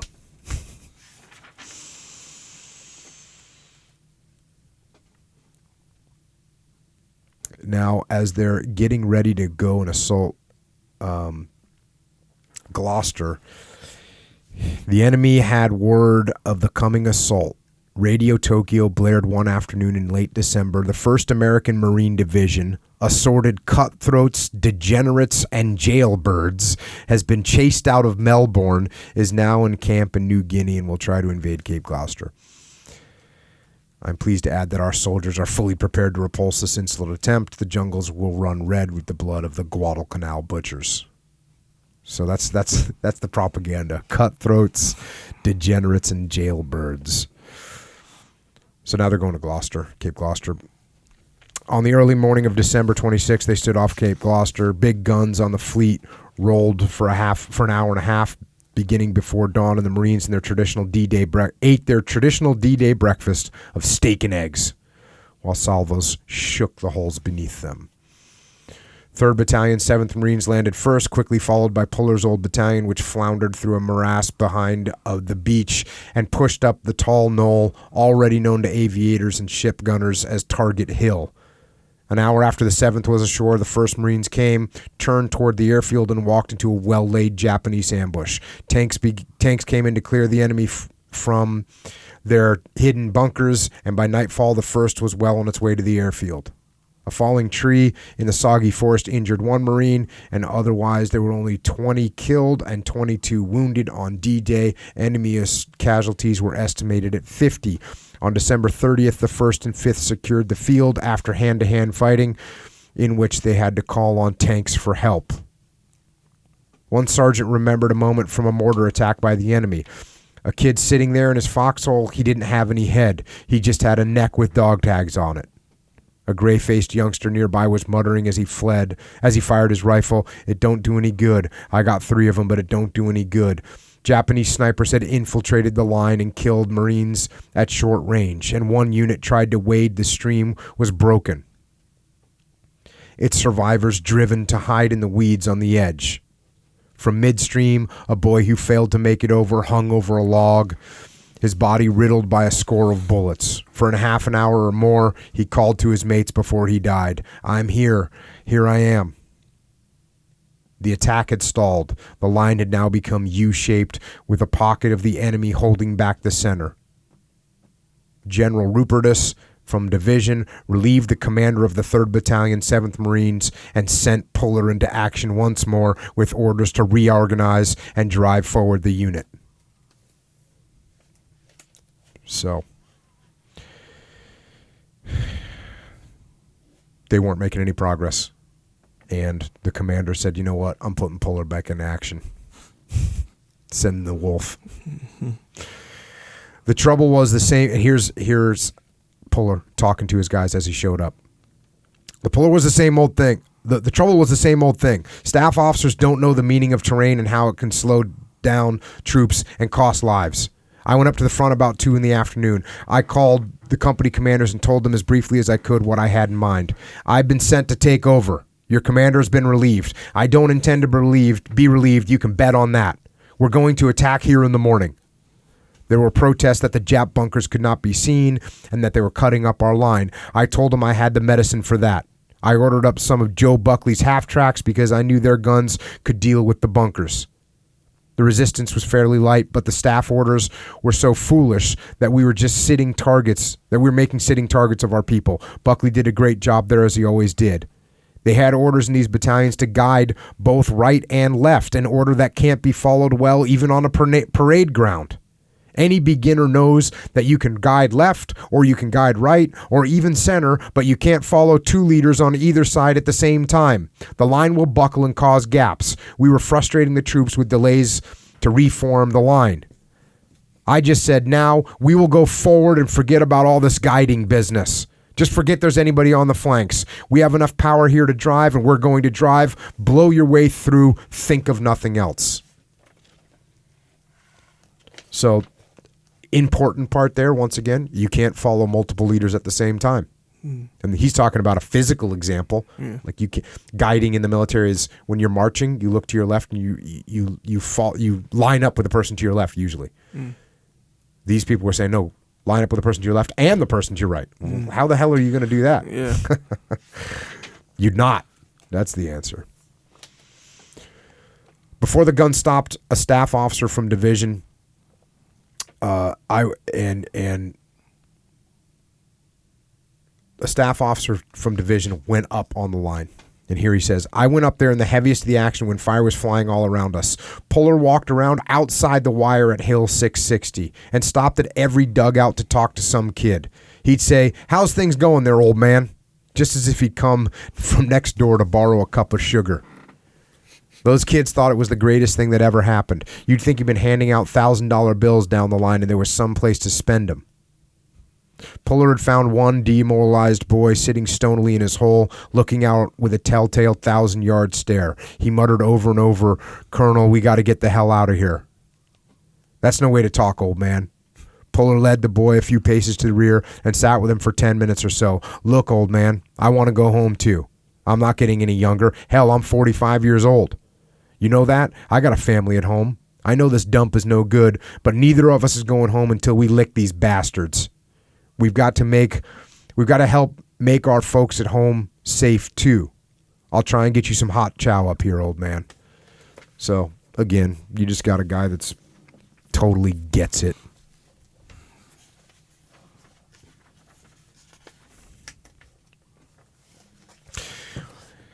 Lots of heavy fighting. They get Gloucester secured. In February 1944, Puller had a physical examination in the camp at Cape Gloucester, and aside from a notation of a recent attack of malaria, was found in perfect condition. On the same day, upon hearing rumor that 1/3 of the veterans of Guadalcanal was to be rotated back to the States, Puller wrote General Holcomb, the commandant, in terms which would have been appreciated by a Caesar or Napoleon. It is respectfully requested that my present assignment to a combat unit be extended until the downfall of the Japanese Empire. Freaking get some. The division recouped and drew replacements. The first of the new weapons began to appear in quantities. The Springfields had almost disappeared now, to Puller's sorrow. He was interested in the first of a new style flamethrower when an officer brought one by. The youngster proudly explained the work of the deadly torch and looked to Puller for approval. Where's the bayonet fit on it? It's another famous quote from Chesty Puller. Here's a flamethrower, but you need to put a bayonet fitting on it just in case. He's counseling his officers about being brave and stepping up. And at the same time, here's the dichotomy. He says, I don't want you to go up under the guns just for show. It's only the idiots and green kids who think they're bulletproof. But if you don't show some courage, your officers won't show it either. And the kids will hang back. It's that kind of an outfit that always has trouble. Next we go. Puller returned to Pavuvu to find a new stir in the camps.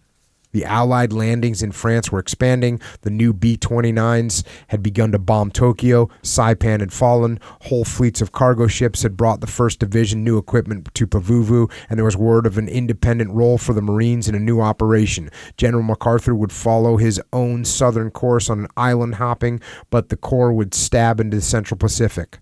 Puller could hardly conceive of the scope of the new Marine Corps, which he had known to as a force of a mere 19,000 in his pre-war days.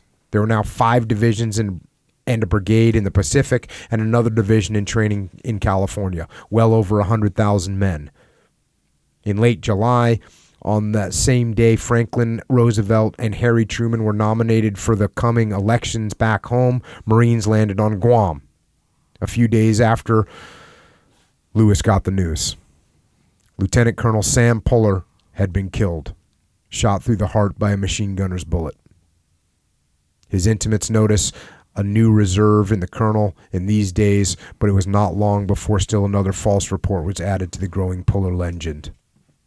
Marines whispered that, when he got word of Sam's death, he had said grimly, "Those who live by the sword must die by the sword."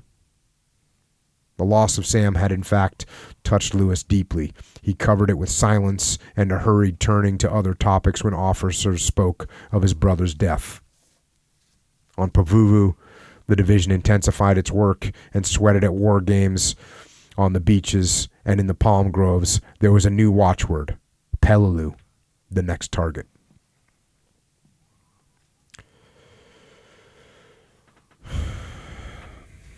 So, yep. His brother, Lieutenant Colonel Sam Puller, was killed, and he got word of that. Only 100,000 Marines. That might seem like a lot, but that's not a lot when you consider what the tasks that they had before them.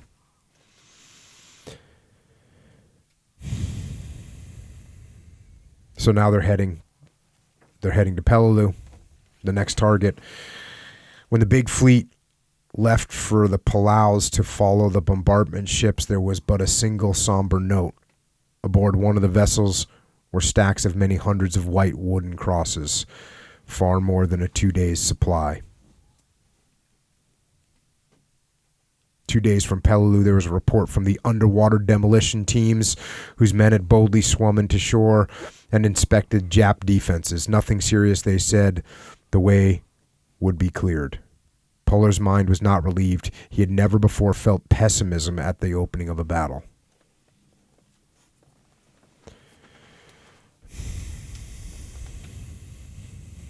Now we're starting the invasion. There was no moon. The sky was filled with stars, and there was not a trace of cloud. Toward the dawn of September 15th, the transports had come into position. On the horizon, the guns of the fleet spurted fire. For hours the thunder was unbroken, but as gray-edged the sky, pace slowed and the fire became desultory. The island was invisible. Occasional flares erupted above it in the darkness and drifted from sight. The troops had breakfast before daylight, steak and eggs again. And when the first of them came to the decks, the chain of the Palaus lay in a black silhouette across the sea. There was a moderate swell. A breeze sprang up coming from the island of Peleliu. The guns broke into a full cry once more, and the final shelling struck target. The 2 assault battalions of the 1st Marines went aboard the big landing vehicles on the decks. The maws of the ships clanked open, and the amphibious tractors were spewed forth, milling as they formed lines ready to move forward toward the beach. They were 4,000 yards out. Vast flights of planes came over, wheeling in from all directions. They dived, bombed, and climbed over Peleliu for an hour or more, and soon after the first of the bombs fell, a slow, hesitant curtain gathered over the land. It seemed impossible that anything living could have endured, but at last, as the assault began, a puff of anti-aircraft smoke flowered in the sky and a plane dropped in flames. Just before 8:30, the first wave started shoreward. Puller watched for the signal flag to dip from the yardarm of a control boat in his front. The Amtraks foamed away on the broad wakes.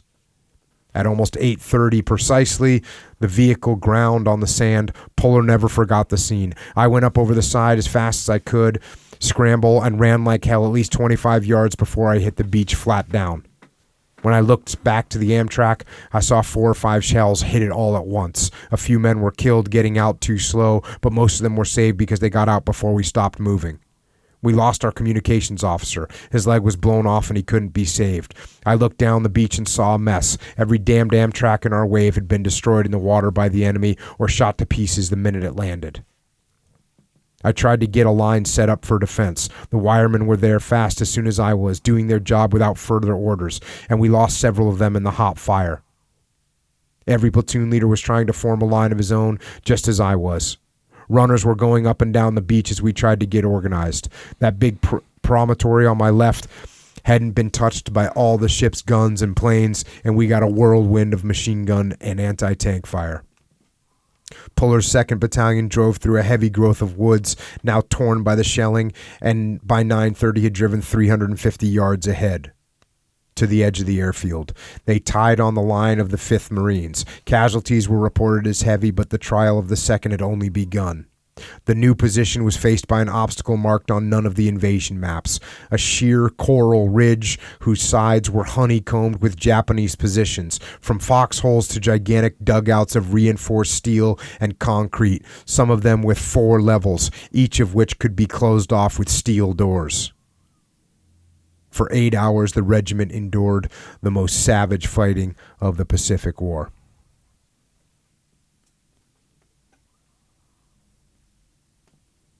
General Smith had come ashore at 11:30 a.m. When the phone line was spliced late in the afternoon and he talked with Puller, he had only a calm report. We're dug in solid and we've got the 01 phase line all right. Puller made no mention of especially heavy casualties or of need for help. It was estimated that the 1st Marines had lost 500 men during the day. The first water that had come ashore in oil drums and was foul. Puller shouted his rage to the officers on the ships, bellowing for new supplies. Here's Puller's report. Enemy well dug in. Opposition strong. Little damage done by our preliminary fire. Hard fight ahead. Casualties over 20%. I've ordered no man to be evacuated unless from bullet or shell wounds. Request further supply fresh water. Ours still undrinkable. Men retching.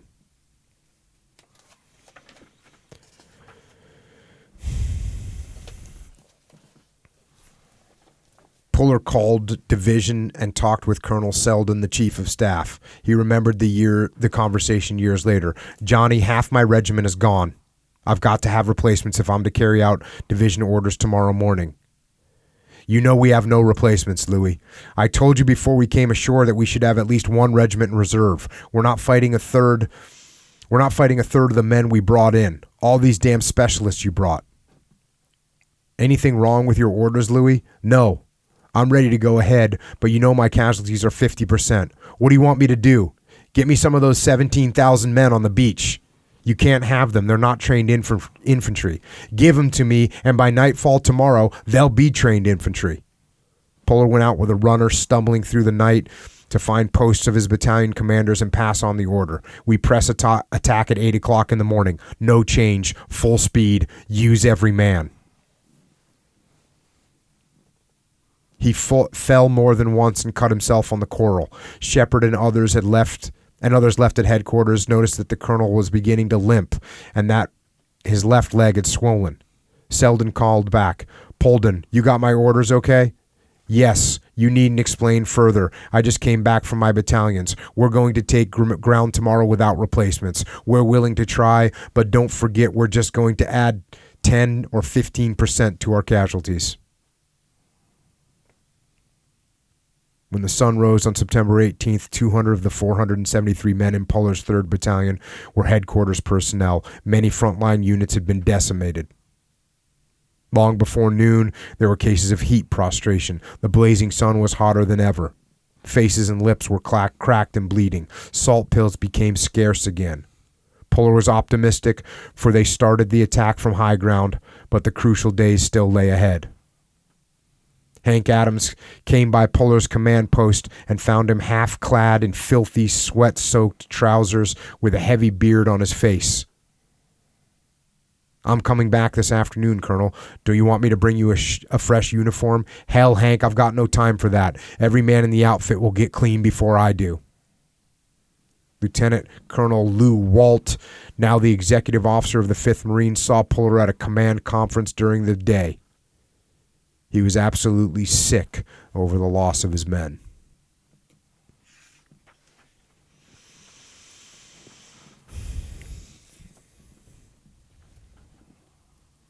The enemy fought hand to hand until daylight, beating off charges that no survivor could count. As first light spilled over the ridge, the shrunken company beat back the last Japanese attack with stones, ammunition boxes, bare fists, and bayonets. Several of the enemy were flung bodily off the cliff and fell shrieking onto the splintered coral below.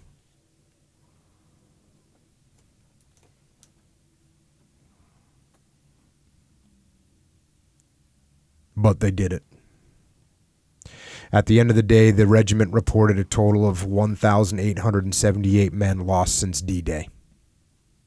The fighting went on without a break until September 23rd, when the 1st Marines rested in lines without advancing. They beat off several counterattacks and patrols, pushed out 1,000 yards down the west coast without serious opposition.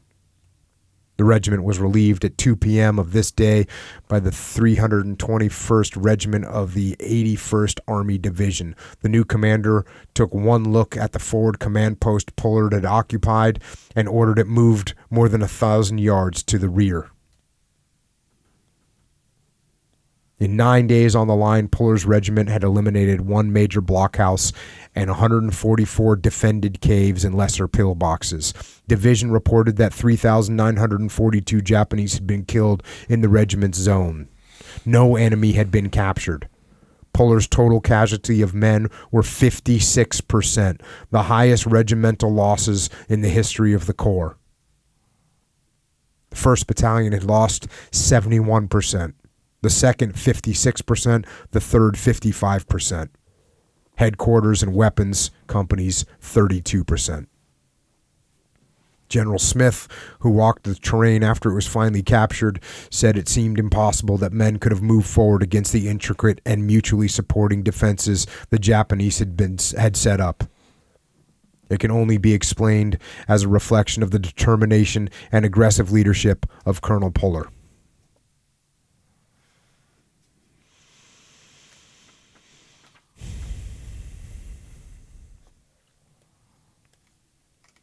Now, Puller, that's the last major combat for Puller, was at Peleliu. He ends up going back to the States for a bit, and while he's back in the States,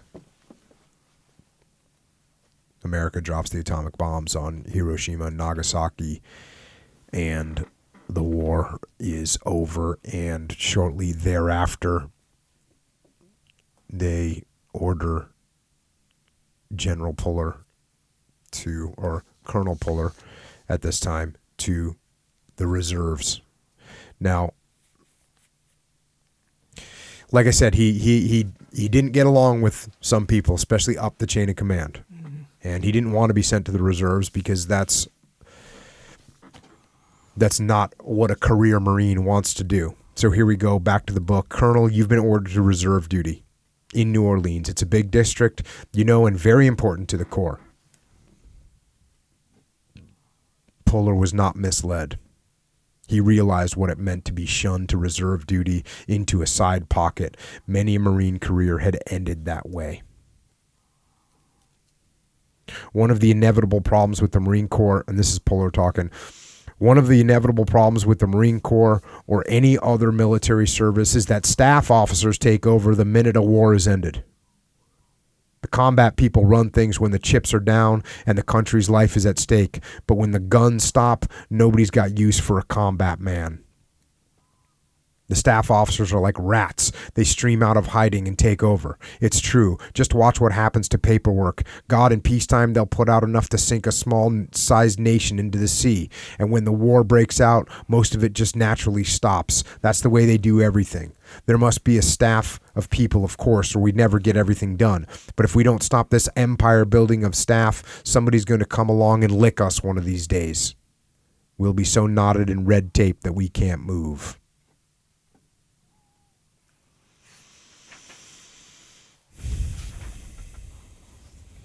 Well, you ever seen that SEAL team thing? Put it on a T-shirt or something, but it's Freddy the Frog, the little symbol of the Frogman, Freddy the Frog, and he's like in a glass jar or a glass casing, and it says, "In case of war, break glass." Yeah, because like you don't want the guy around when peacetime is going on. Right. That's another Chesty puller, right? They don't want him during peacetime because he speaks up. Well, peace didn't last that long. On June 25th, 1950, North Korean troops poured across the 38th parallel in strength, and war had returned.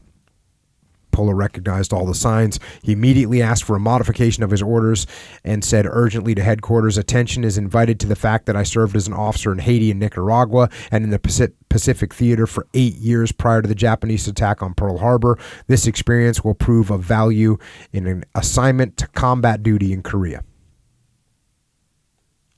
And,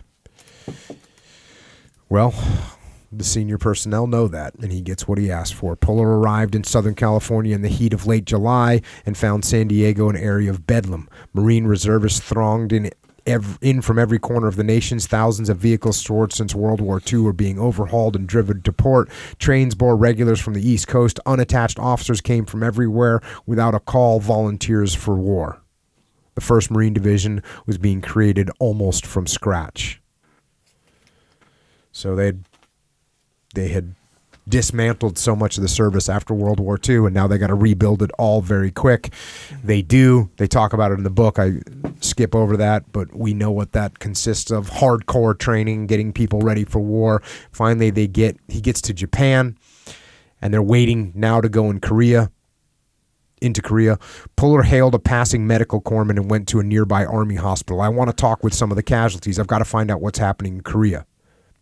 He went up in an elevator with an army doctor who seemed on the point of tears. "Go into the wards and see those kids, and you'll soon know more than you want about Korea. Take a look at all the self-inflicted wounds we've got. And those kids are so green they don't even realize how obvious it is, just from the powder burns." Puller walked down many rows of beds, talking with the men, many of them frightened and broken, and heard their tales of Korea. Puller was sobered, but not despair. He told some younger officers that night, "There's nothing wrong with American kids. Their leadership has just all gone to hell. There's a whole hospital full of babies, you might say. They were never given a chance to grow into men. It won't be that way with our Marines, I'll tell you that."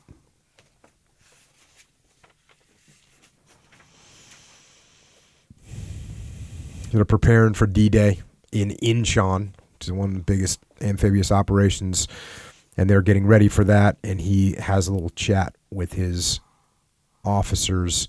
"We're the most fortunate of men. Most times professional soldiers have to wait 25 years or more for a war, but here we are with only 5 years wait for this one. During that time, we've sat on our fat duffs drawing our pay. Now we're getting a chance to earn it, to show the taxpayers we're worth it. We're going to work at our trade for a little while. We live by the sword, and if necessary, we'll be ready to die by the sword. Good luck. I'll see you ashore. And listen up, old men. When you have something to say to your officers or men, make it snappy. The fewer words, the better. They won't believe it if you shoot bull. When you face ranks of men and try that, you can hear them sigh in despair when you open your mouth if they sense you're a phony. They can usually look at you and tell. Maybe it doesn't sound like it, but it's an important thing in a Marine's career. Don't try and Don't try and, what does he call it? Shoot bull? Don't try and shoot bull. Tell the boys what's going on for real. They see right through you. Wrote his wife a letter before he leaves. Sweet. I will be unable to write you again for a few days. But you, Virginia, Mac, Martha Lee, and Lewis, those are his kids, will be constantly in my thoughts. May God bless you always and provide for you, giving you much happiness and useful lives. You, my children, must take advantage of all opportunities and develop into good Christians. Much love to all of you. I love you, Virginia. I always have, and I always will.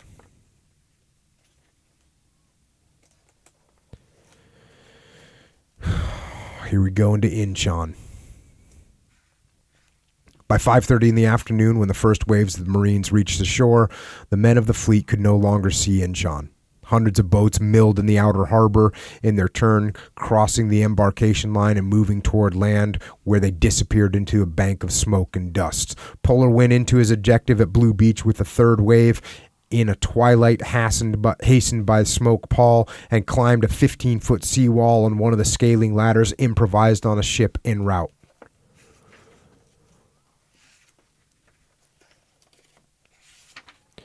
They meet some fairly light resistance. Here's what Puller says. It won't amount to much tonight. We took them by surprise. Puller's casualties had been light, and the division's total for the day was only 20 killed and 170 wounded. Puller was awake at 3:30 a.m., calling the battalion commander and making plans for an attack at dawn. Puller's swift drive hurried adjoining forces in an effort to keep pace. Captain Ray Stiles of Ridge's battalion saw that the secret was not only in Puller's incisive orders. He gave us pride in some way I can't describe. All of us had heard hundreds of stories about him, and today, though we couldn't actually see him doing great things, he kept building up our morale higher and higher just by being there. When we were moving up, two companies from the adjoining battalions marched abreast and got a little mixed. One of the kids yelled, What outfit are you with, Mac? 5th Marines, how about you? I got it better. I'm in Puller's. The troops in the 1st thought of the old man before they thought of their regimental number. By September 17th, D-Day +2, General MacArthur was impatient to go ashore from the command ship Mount McKinley. He saw that his blow to Korea cut it in two and had taken the enemy by surprise, and that chances of ending the war were good. He radioed Vice Admiral Arthur D. Struble, the task force commander, after the first good news from shore. The Navy and Marines have never shone more brightly than this morning. MacArthur.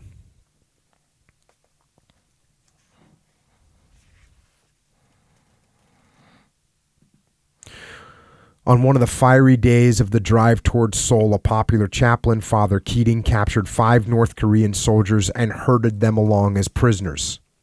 He hailed a passing Marine jeep driven by Private Wolf. Son, take these prisoners off my hands and get them to the rear before they're hurt. I can't, Father. I'm running ammo into the edge of town and they're getting low. I can't stop to do it. Private, that's an order. Take them over. Wolf looked rearward at the burning city. You mean they're mine now, under my responsibility? Yes. Wolf pulled up a light machine gun and sprayed the group, killing all 5 prisoners. The outraged Keating went to Puller and demanded action. Colonel listened carefully, ordered Wolf arrested, and the priest went away, content that he had done his duty. 10 minutes later, Puller asked an aide, what outfit was it that lost all those boys last night? Barrow's company, sir. All right. Give that boy Wolf a bar and send him up there. Jones took the story to his cronies as an example of the military justice at its best. It spread through the outfit to become part of the Puller legend. Yeah. Yeah. That seems like a pretty squared away thing to do. There's like a platoon that's getting completely destroyed and they've taken a bunch of casualties, and you got this kid that did something wrong, and we could arrest him and put him in prison or whatever, or we could send him up to fight. Puller sends him up to fight. In the 7 days since D-Day, there had been 1,148 Marine casualties. 145 of these killed, 20 more died of wounds, and 5 were missing. The North Koreans, Puller said in his deep drawling voice, are defending the city in such a way as to force us to destroy it. There's $1 billion worth of publicity in this. So this is when they're trying to get into Seoul. And the North Koreans are defending Seoul very hard. And Puller basically has to get ultra aggressive in trying to take Seoul. Back to the book. The fire of artillery and mortars had set the record for the Korean War. The 4 battalions of artillery had fired all shells at hand and had depleted a nearby army dump. The 4.2 mortars had fired 326 rounds, and the Big 81 650 rounds. The 50 caliber machine guns had used 120 boxes or 30,000 rounds. The night's battle had put Lieutenant Joe Fisher's item company to the test. Fisher dug in for the night on an isolated hill in the city's factory district, overlooking the roadblock which was on his left flank. From midnight to dawn, he beat off waves of attack. Fisher called for artillery at the same time. Other frontline commanders asked for help. But between barrages from the North Koreans swept up Fisher's Hill in a bonsai charges urged by shrill force commanders in their rear. Item company's weapons, including machine guns, fired at top speed and bodies piled up below them. Toward the end, when the attacks weakened, the fight turned into a turkey shoot and Fisher's men slaughtered the enemy. They were glad to see the sunrise. Fisher never forgot that daybreak. I looked down the hill behind me and saw a man hurrying up towards our position. I could see that he wasn't lugging any ammunition and thought it must be an important message too hot for the radio. Then I saw that it was Colonel Puller's runner, and he had brought us a bottle of black and white scotch. My God, were we glad to see that. It was passed down to the platoon with the most casualties, and they rationed it out to those who needed it most. We knew then that the old man was thinking of us, and in fact, never forgot us. Puller came upon Marines dug in around a barricade, taking cover from fire down the street. He walked among them with the pipe stub in his mouth. Get up, boys. Get up and go. That's the quickest way to get it over. If you're going to get it, you can get it in holes, too. The line moved. Joe Fisher saw Puller in the street. He was going along where the fire was heaviest, just like he was back in Pendleton, as if he didn't know there was a fight within miles. I couldn't express how much good it did me and my troops to see him steady like that, just puffing that pipe. It made us feel like we could do no less than he did. If there has ever been another one like him in the Marine Corps, I never saw him in my day. Bill Faringo, the veteran who is the field sergeant major, had a glimpse of the colonel. It was like going through hell, passing down that Seoul street. And who should we pass in the middle of it but Chesty? It was so hot that I thought the grenades and ammunition we carried would explode. The flames almost met over our heads from the burning houses, but the colonel didn't seem in the least concerned. It gave us an extra push.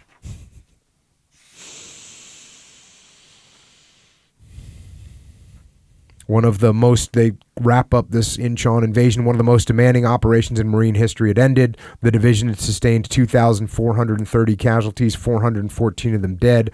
Of this total, 1,064 had been in the last 5 days in the streets of Seoul and its outskirts. Murray's 5th Marines had the worst of it with 1,038 casualties, 177 dead. Puller had a total of 787 with 92 dead. Litzenberg, 368, 72 dead.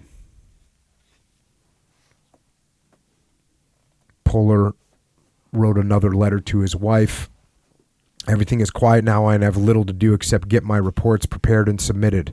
I wish I had a flair for writing, as then I am certain this regiment would get the credit due them when the history of this operation is finally written. Now everyone knows, but in a few years, what is written will govern. Rest assured that I will do a better job of getting the facts in my reports than I did in the past war. I will also claim everything due the regiment. Many times I have regretted that my English education was cut short during the First War. Please do your best to impress upon our children the necessity of taking advantage of every opportunity in this hard old world of ours. So he recognized, it's a sad thing. It's a reality, though. If you're in a leadership position in the military, you got to be able to write well. Mm-hmm. And he regrets that he wasn't a little better at it. So pay attention in the English class, folks.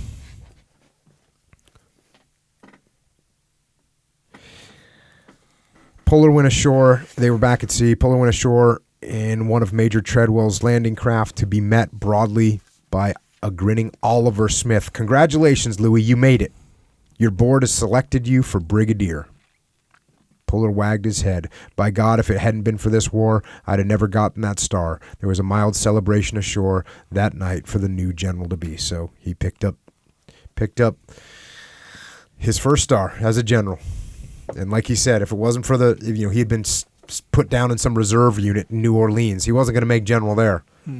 But case of war, break glass. Now he makes general.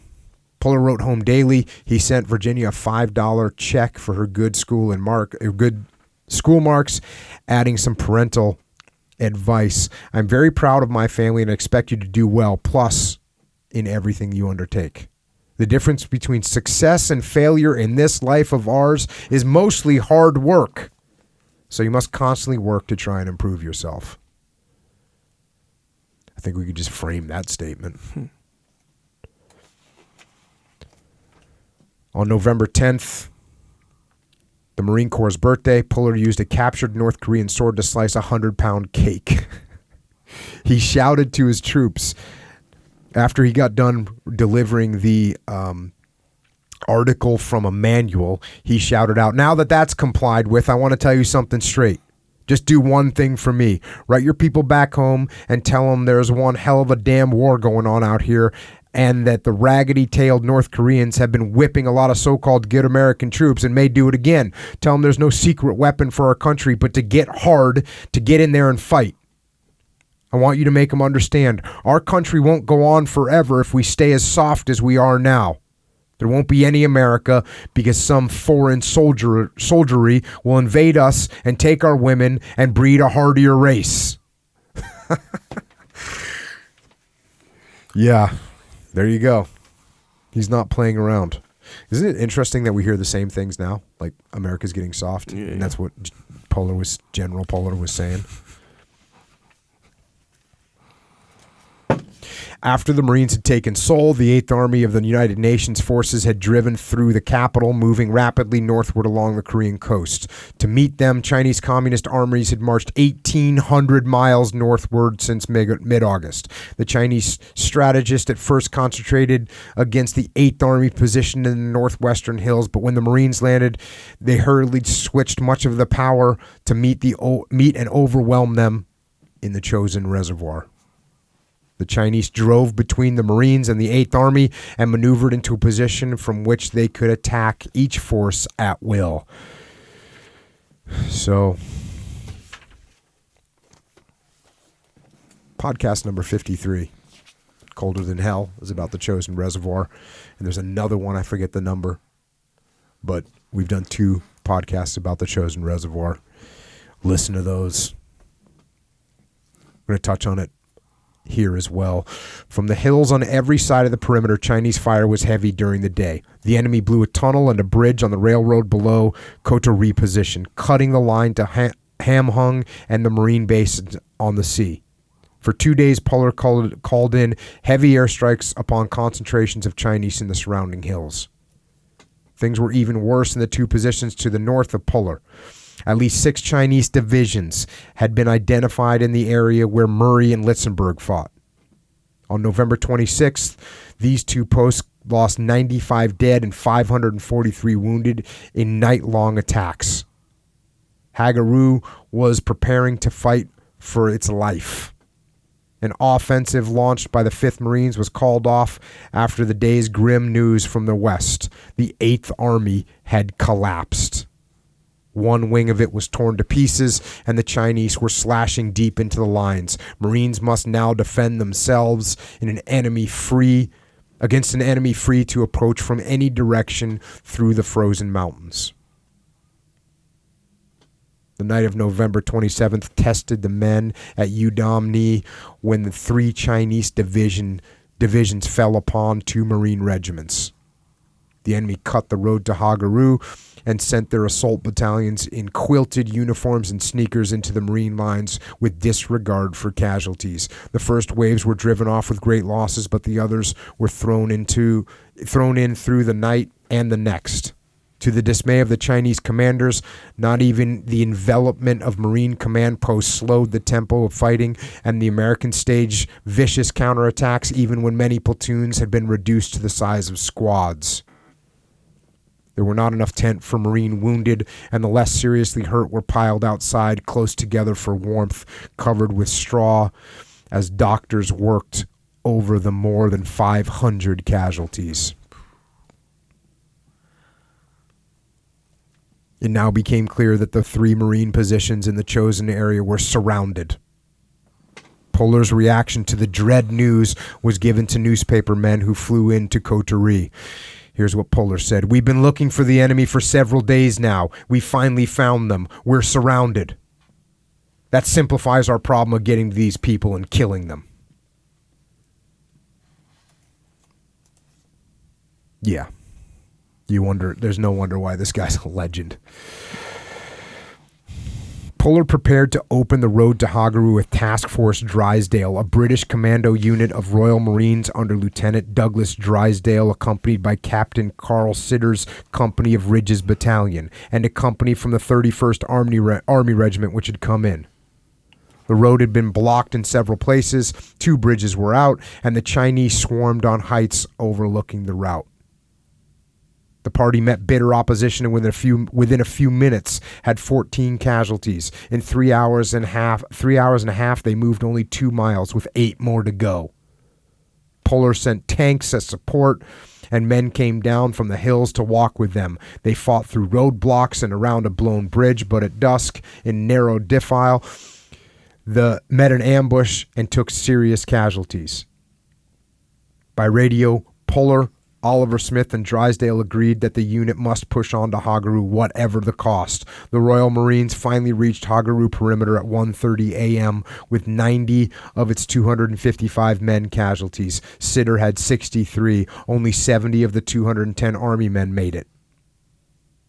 A truck column sent behind this ill-fated party was virtually destroyed after a long fight and parley with the Chinese, who captured all the trucks and most of the men. The survivors of this party were crucial to the defense of Hagaru. Their added firepower helped turn back another massive Chinese attack. The companies of Sitter and Joe Fisher killed the enemy in droves, and by the next dawn, their lines, though bent, had held.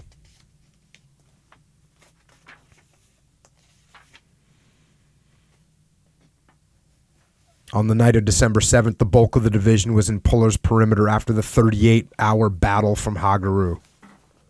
The cost, 103 dead, 506 wounded, 7 missing. But now the force of 10,000 and its 1,000 vehicles was at Coterie.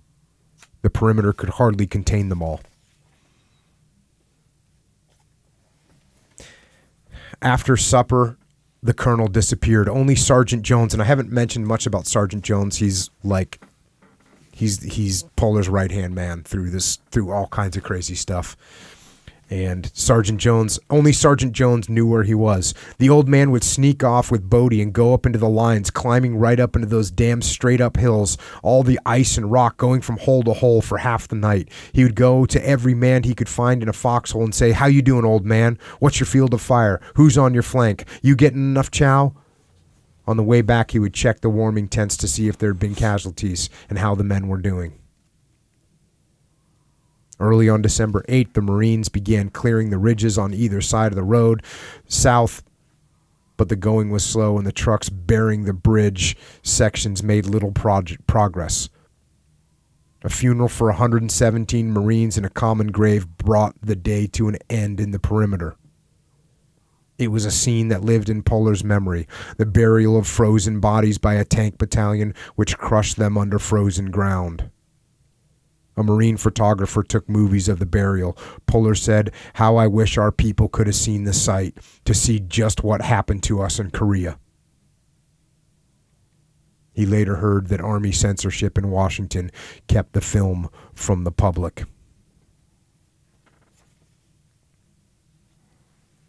And now again, it's very compressed story, but they're breaking out and they're heading south, heading back to the sea and back to safety, out of being surrounded. Back to the book. The 5th and 7th Marines had now passed through Puller's ranks, and the 1st was the rear guard for the entire division, responsible for covering the withdrawal down the frozen loops of the road. Puller started down, and hundreds of men saw him, for he thought that his job had only begun. He shouted to every passing unit to cheer the men, yelling until he was hoarse, "Don't forget that you're 1st Marines. Not all the communists in hell can overrun you."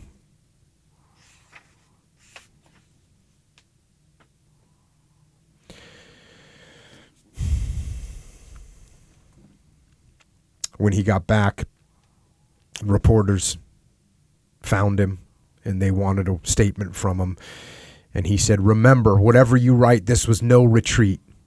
All that happened was we found more Chinese behind us than in front of us, so we about-faced and attacked."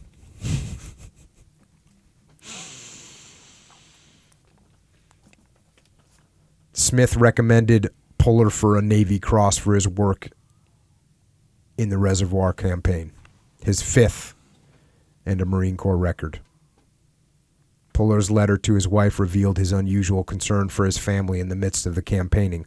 "Please tell Lewis," that's his son, "please tell Lewis that I will finally come home and teach him how to shoot and many other things that boys and men must know.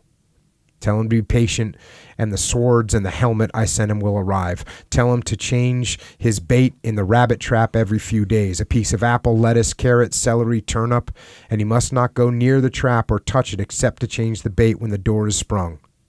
Also, he must keep the dog away from it." That's what he's telling his boy. He continues on in a letter to his wife. "I haven't minded the hardships here, but the killing and crippling of young men is awful.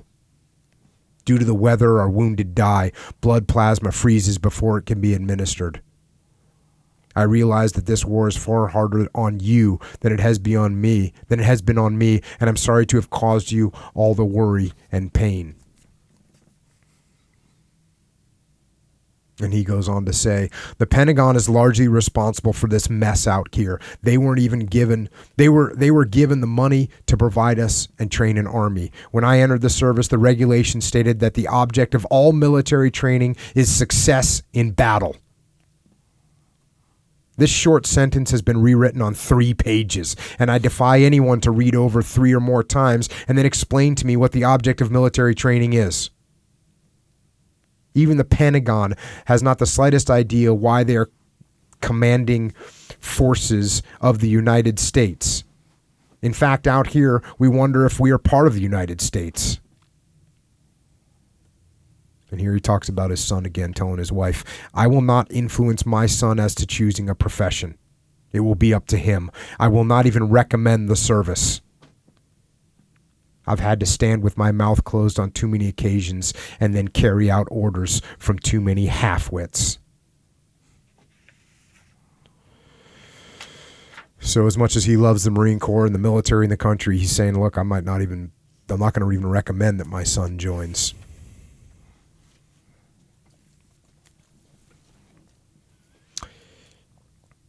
He gets his pinning of his star. Finally, he's actually being officially made a general, and he makes a speech. "All the credit for this star belongs to the non-coms, junior officers, and enlisted men. You all know that. I've tried to do my duty, but we'd never get anywhere except for you fellows in the ranks. This is a great regiment, and it's going to hurt me to leave you. I'll never forget you. To the men of Task Force Polar, he also issued a formal memorandum. In compliance with orders, I am today leaving this command for assignment as division commander, assistant division commander. It is not without misgivings and a certain reluctance that I carry out these orders. All of you, officers and men alike, realize, I am sure, what the 1st Marine Regiment has meant to me. I ask one more thing of you. Give my successor the same full measure of cooperation and willingness you have always given me, and the 1st Marines will be worthy of the name it has already won.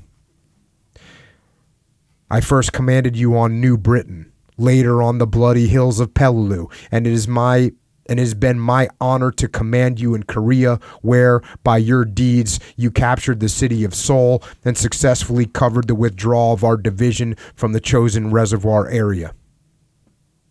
I shall look to your future movements and shall expect to hear and see still greater deeds and higher reputation won on the field of battle.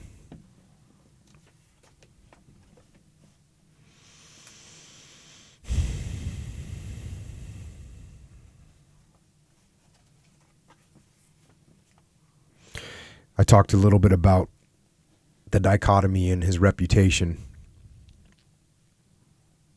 Polar's reputation grew among the men, but Sergeant Jones noted that the old man was regarded as a man-eater. They would ask Bodie and me over and over how the hell we kept our stripes. They thought he chewed on people all the time, and when there was a fight, recklessly exposed his people. And of course, we knew better. It was hard to convince guys who had heard so much about him but didn't really know him. When you got close to him, you found he had a heart as big as all outdoors.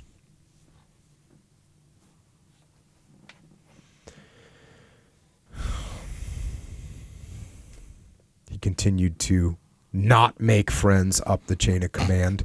We can't hope to win future wars, and we got the hell beat out of us in Korea unless we have discipline, and it's going to take some brutality to get it. His last days in Korea were frustrating to Polar, who found things suddenly different. He wrote his wife, "Now age has probably changed me, and the Corps has changed too, I suppose, to man being what he is today. I never thought this change could or would happen. Maybe I have been wrong from the beginning." Now, he gets back to America. And, of course, there's a big bunch of reporters waiting for him. And they kind of know. They kind of know he's got a mouth, right? So they're fired up to talk to him. And he starts talking to the reporters, and here we go. What the American people want to do is fight a war without getting hurt. You can't do that any more than you can go into a barroom brawl without getting hurt. Unless the American people are willing to send their sons out to fight an aggressor, there's just not going to be any United States. A bunch of foreign soldiers will take over. Air power can't live up to its billing out here. Somebody, not so much the aviators as the aircraft manufacturers, has sold the American people a bill of goods as to what air power can do. From what I've seen, one bomb will hit a section of railroad track and 100 bombs will miss, some of them by miles. The enemy puts coolies on the track with picks and shovels, and in 24 hours, they're rolling again. The answer is infantry. Our officer corps has had far too much schooling and far too little combat experience. They can't learn war like that. Push-button war is as far off as in the days of Julius Caesar. The rifle, hand grenade, and bayonet are still the most important weapons. We are going to lose the next war if we don't get back to them. Why? Half our infantry out there is still armed with carbines against the enemy with their fine Russian rifles. He then turned on the training of Marines, which he would soon be conducting at Camp Pendleton. We've got to get them tougher to survive. Throw all these girls out of camp. Get rid of the ice cream and candy. Get some pride in them. That's what we need most of all, pride. A reporter piped up. What do you think of the protest of the Women's Christian Temperance Union over sending free beer to the troops? It's news to me, Puller said, but if a few cans of beer or a snort of whiskey will make the men fight better, it might not be a bad idea. At least it's better than ice cream and all this soft training. There's too much damn recreation in military training. We should have only one purpose, to fight and win. They're not being taught that now. So, he's an outspoken guy. He was astonished the next day to see the following headlines. Major General wants beer and whiskey for the troops. Ice cream GIs lambasted by Puller. Marine General blasts the Air Force. The furor reached across the nation. There was actually protests against General Puller. Here's they've actually put one of these letters in the book. We hereby petition, this is sent to the government or to the Pentagon. We hereby petition to you to use every ounce of influence that you possess to keep Brigadier General Puller from inaugurating his beer and whiskey campaign in U.S. military training camps. But the panic did die down, and he got to the business of training Marines. And in August of 1953, Puller took examinations for Major General, that's 2-star. The board, which chose the new group of officers of rank, approved him unanimously. In July of 1954, he was sent to Camp Lejeune to lead 2nd Division, his first major peacetime troop command. There was an incident, health issue. And one of the guys called up Virginia Puller, his wife, and said, brace yourself. We've taken Lewis to the hospital. They can't say what's wrong. He looks pretty sick. And he gets pretty sick. He kind of recovers from it. But like I said, this guy made enemies. So here we go back to the book, and this is Puller talking. I could see then what the game was. They were going to retire me despite all the doctors had said back at Lejeune. They had pulled me up to Washington to get rid of me. I didn't mind retiring all that much, but the way they did it made me sore. I had all the service and honors I needed or wanted. I'd come all the way from private to major general, but I was boiling mad about this thing. I saw lots of officers around Washington in poorer condition than I was, but that wasn't going to matter. He remained in the hospital in Bethesda for about 2 weeks. After many consultations, the doctors found him unfit for duty. He wrote his wife daily from his room on the 16th floor, please do not worry, we must take things as they come in life. There doesn't seem much we can do to change events. So, yeah, just to tell that story a little bit more, he had some kind of health issue. I don't know what it was, and they didn't really seem to know what it was. But then he kind of recovered from it, and he was back in his job. And then they pulled him up to Bethesda to give him a bunch of screenings and tests and see if he was fit for duty. And they found that he was unfit for duty. So that's it. That's how it ended. That's how his career ended. A day or so before he went out, there was a party in the non-commissioned officers club on base. Puller had declined an offer from the officers club, but he could not turn down the enlisted men. It began as an intimate party, but when Puller arrived, he found a crowd of more than 5,000 who had come to say goodbye. 20 pigs were barbecued, and there was feasting and drinking until late in the night. The general made one of his short, brusque talks when they shouted for him, and Sergeant Orville Jones remembered it. He said only, men, I'd rather be toting a rifle in a rear rank than going out now as Lieutenant General. Now, if you're a Marine, you're all Marine. You'll put the Corps above your family, your country, even God, and all else in some cases. You stick to your Corps. God bless you.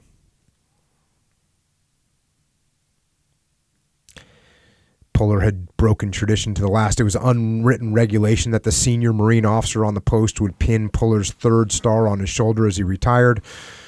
But Puller had called for Bob Norris, the senior non-commissioned officer and the oldest man available who had served with him. The reporter who followed him got a formal statement. In having Sergeant Major Norris attach my 3rd star at my retirement, I wanted to show my great admiration and appreciation to the enlisted men and junior officers of the Marine Corps. I fully realize that without the help of the enlisted men, I'd never have risen from private to lieutenant general. I've commanded everything from a squad to a division, and without the help of men and junior officers, these units would never have gone forward and achieved their objective regardless of almost certain death. My only regret is that things now are, I will not be present for the next war. I also want to express my regret at the deaths of many hundreds of Marines and the crippling and maiming of other hundreds who followed me blindly into battle. Again, I would like to thank all Marines for their feelings toward me. Lewis Puller went home to Virginia. It was just 37 years, 4 months, and 2 days since he had boarded the train in South Carolina to exchange the uniform of a VMI cadet for that of a Marine Corps boot. But his career with the Marines wasn't quite over. Back to the book. On a dimly lit night of April 8th, 1956, a platoon of Marine recruits at Parris Island, South Carolina, was marched into a tidal arm of Broad River by 31-year-old veteran drill instructor Staff Sergeant Matthew C. McKeown. 6 recruits drowned. The commandant, General Randolph McCall Pate, immediately relieved the commanding officer of the recruit depot and told Congress that McKeown would be punished to the full extent allowed by our Uniform Code of Military Justice. There was a nationwide outcry from the press, pulpit, and scores of civic organizations. A court inquiry descended upon Parris Island. McKeown became a national cause de célébrer, assailed by prohibitionists as a brutal drunkard, as a symbol of military tyranny which must be destroyed, as a racist, bigot, ne'er-do-well. There were cries for harsh punishment, even execution. Now, he ends up going to trial. And for this trial, the defense brings in Chesty Puller, who we know believes in hard training. And here we go. This is a court scene. Berman, who's the lawyer, used the general like a master showman. The defense desires to call to the stand Lieutenant General Puller. Sevier is one of the lawyers. Sir, how do you know the accused? Puller, I don't know him except by his pictures in the newspapers and what I've read about him. Then Berman took over and questioned the general about his career as a Marine. Berman, how long were you in Korea? Puller, about 9 months. Berman, were you in combat? Yeah. Were you decorated? Yeah. Without going into any of your other decorations, isn't it true that you've received 5 Navy Crosses? Correct. Berman asked his opinion of the Marine Corps' mission. The definition of military training is success in battle. In my opinion, that is the only objective of military training. It wouldn't make any sense to have a military organization on the backs of the American taxpayers with any other definition. I've believed that ever since I was been a Marine. What is the most important element of that training? I'll quote Napoleon. He stated that the most important thing in military training is discipline. Without discipline, an army becomes a mob. Now then, in that context, can you tell us whether you have an opinion based on your experience as to whether or not the training and discipline is for all situations confined to lesson plan or syllabi or training regulations? No. The training of a basic Marine is conducted almost entirely outside, in the field, on the drill ground, on the rifle range, that kind of work. The Marine gets an idea of how the Marine Corps is run during this training, but his training is outside work. Can you tell us, General, of the things you learned here as a recruit? Well, the main thing that I've remembered all my life is the definition of esprit de corps. Now, my definition, the definition I was taught that I've always believed in, is that esprit de corps means love for one's military legion, in my case, the United States Marine Corps. I also learned that this loyalty to one's corps travels both ways, up and down. And he continued through this trial, and that night he went to the enlisted man's club, and big crowd, of course, was there, and they start shouting and yelling for him to speak. And finally he stands up and says, "I've talked enough for today. This will be my last request. Do your duty, and the Marine Corps will be as great as it has always been for another 1,000 years." The applause was deafening.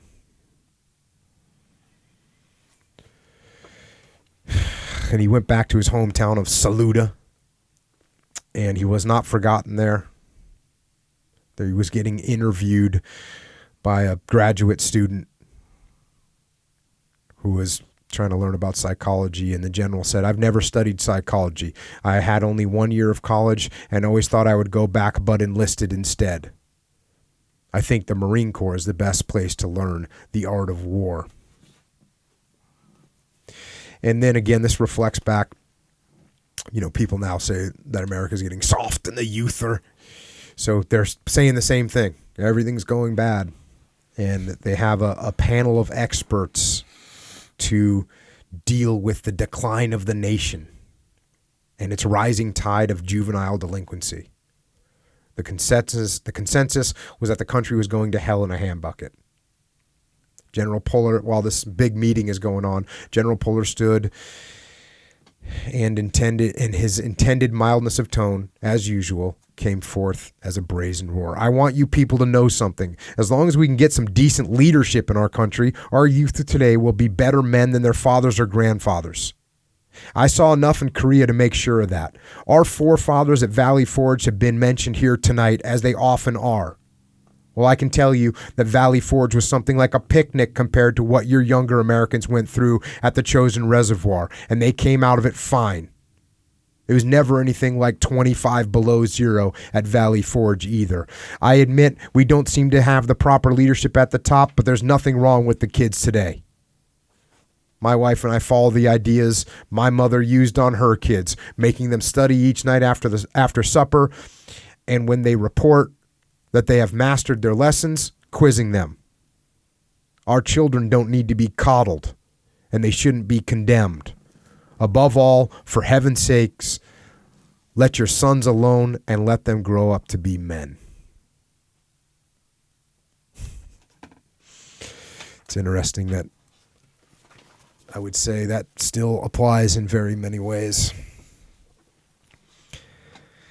He also had people visiting him all the time and asking him questions, and he remained an outspoken guy. "I'm afraid we haven't recognized the most important lesson from Korea. The communists have developed a totally new kind of warfare, a warfare of whole peoples. And under that, no modern nation can be conquered. We saw something like that in China when Japan was nibbling away at the mainland. The Japanese controlled only a square yard where a soldier stood, and nothing beyond that. In Korea, the Reds improved on that. This is total warfare, yet small in scope, and it's designed to neutralize our big nuclear weapons. Look at Vietnam. The French outnumbered the communists 2-1, yet they were massacred. If we don't design some way to meet this, they'll whip us in the end. Don't forget that regular armies have never fared well in irregular warfare, and that lesson was old when Rome fell." It's amazing that he's saying this. It's just a man that the French have been beat. I don't think we were even in Vietnam yet. In fact, we weren't in Vietnam yet when he's making these statements. We didn't pay attention to it. Finally, he goes to and there was some kind of a rift between him and the 1st Marine Division Association, and they sorted out that rift, and he went to a big reunion of the Marine Corps the 1st Marine Division Association. Back to the book. General Smith blinked against the spotlight and turned to the blackness at the far end of the table. I now give you Chesty, and the roar was so loud it drowned out the speaker's voice and shook the walls. The spotlight swung to the last place at the table to reveal Puller in a linen suit, waving his hand and flashing his broad, crooked grin. As the clamor increased, he marched to the microphone and started in a bobbing circle of light. General Smith shouted to the tempest of the sound, "I see you all know Chesty Puller." Men in the crowd danced among the tables, whirled each other about, and pounded their neighbors on the backs. Some climbed on their chairs, shouting wordlessly, tears streaming on their cheeks. Others hammered the table with cutlery or embraced women who were staring incredulously at Puller. The men broke into chants, "We want Chesty, we want Puller." They called for a speech, but it was almost 5 minutes before the howling ceased. Puller faced them with a wry smile that looked as if it had been wrung from his face by force. When quiet returned, he grasped the microphone and called in an astonishingly penetrating voice, "Marines!" Pandemonium broke out once more, as if he had shouted some secret watchword whose implications were known only to these men. Half the crowd was still on its feet a moment later when Puller could be heard again.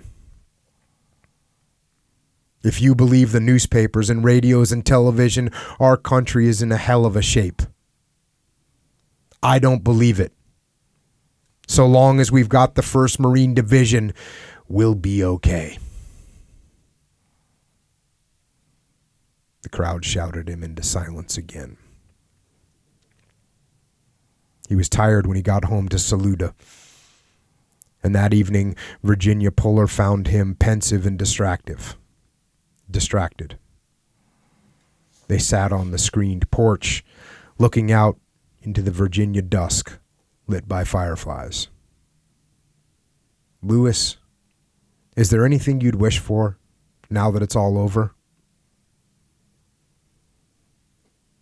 "Well," he said, "I'd like to do it all over again, the whole thing." She sighed. "More than that, more than anything."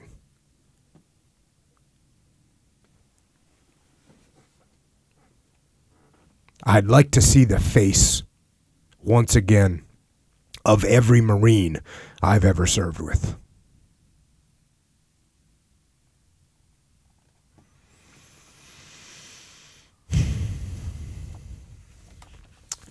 And that is where this book ends. But that is not where this story ends. Because, as I mentioned, and as the book mentioned, Chesty Puller had a son. And his son also became a Marine Corps officer, but his son's experience in the Marine Corps, in combat, and in life was very different from his father's. And I will tell that story in the next episode, number 122, which is available now, so you can listen to it immediately. Because these stories are linked. And so we are linking them in this series of podcasts. And in the meantime, before you listen to that, Echo, if somebody wants to support this podcast, can you briefly tell us how we can do it? Yes.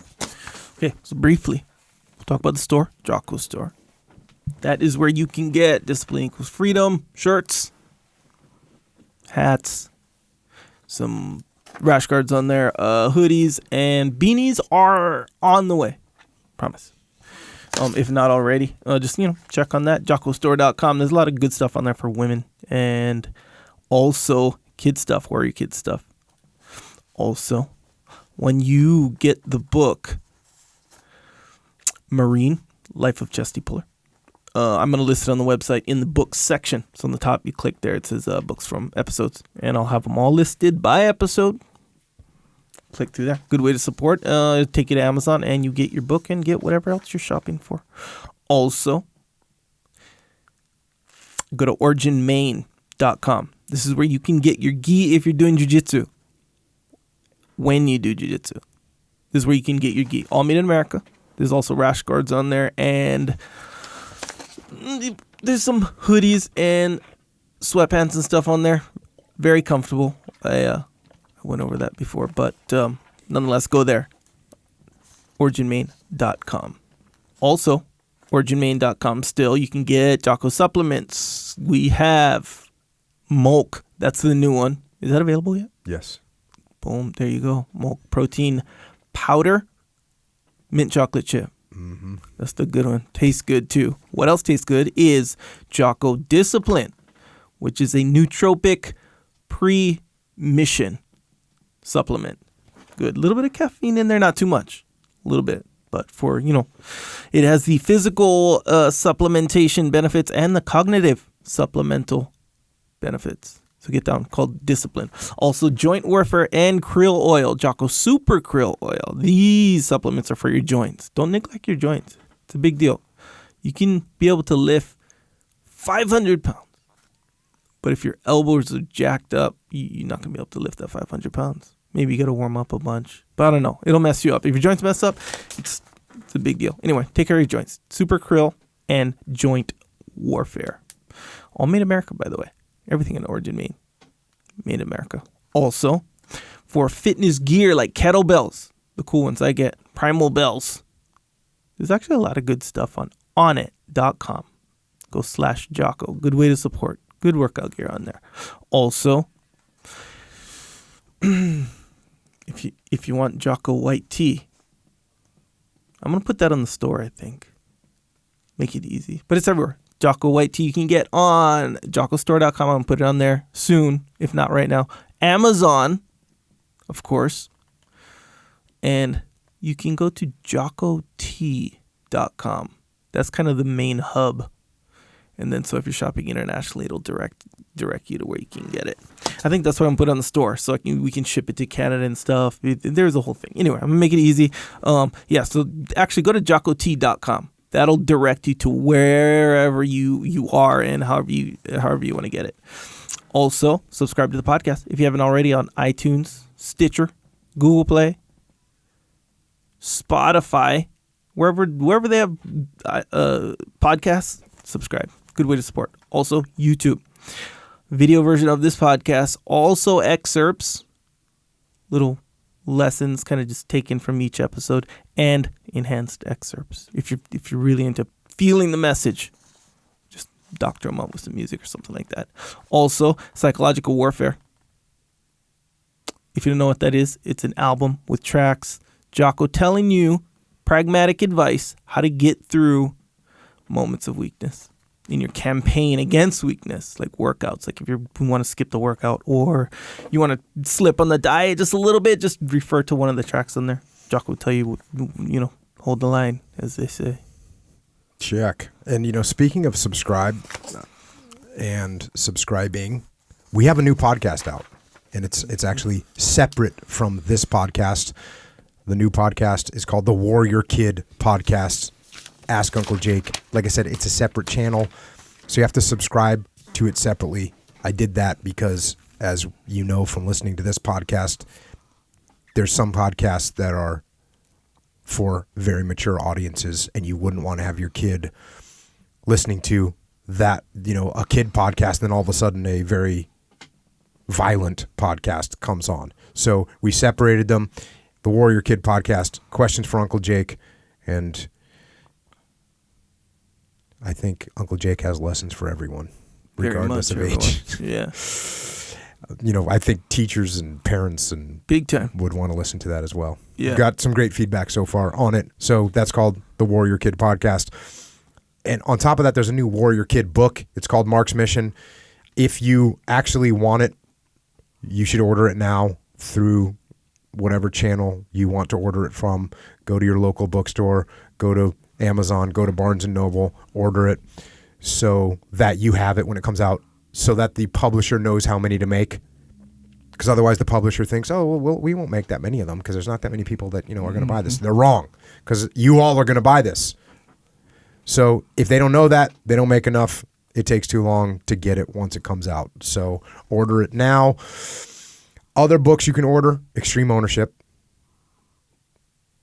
Combat Leadership for Business and Life, Discipline Equals Freedom Field Manual. It's about getting after it. And actually, Leif Babin and I have a new book coming out, a follow-up to Extreme Ownership. It's called The Dichotomy of Leadership. It is available for pre-order right now. Same thing, order it now so that you get your copy when it comes out. Otherwise, you'll be waiting. I have a leadership and management consulting company. It's called Echelon Front. If you want information about that, go to echelonfront.com. We have The Muster, which is a leadership conference coming up. If you want to come to it, go to extremeownership.com. And also, if you want to attend the roll call, which is for military, law enforcement, firefighters, paramedics, other first responders, if you want to do that, you can also sign up for the roll call at extremeownership.com.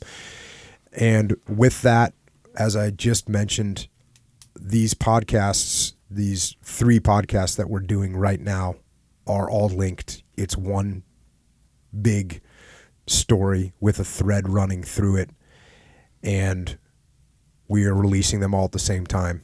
So the next one will be 122 and 123. Go ahead and go listen to them right now. And until then, this is Echo and Jocko. Out.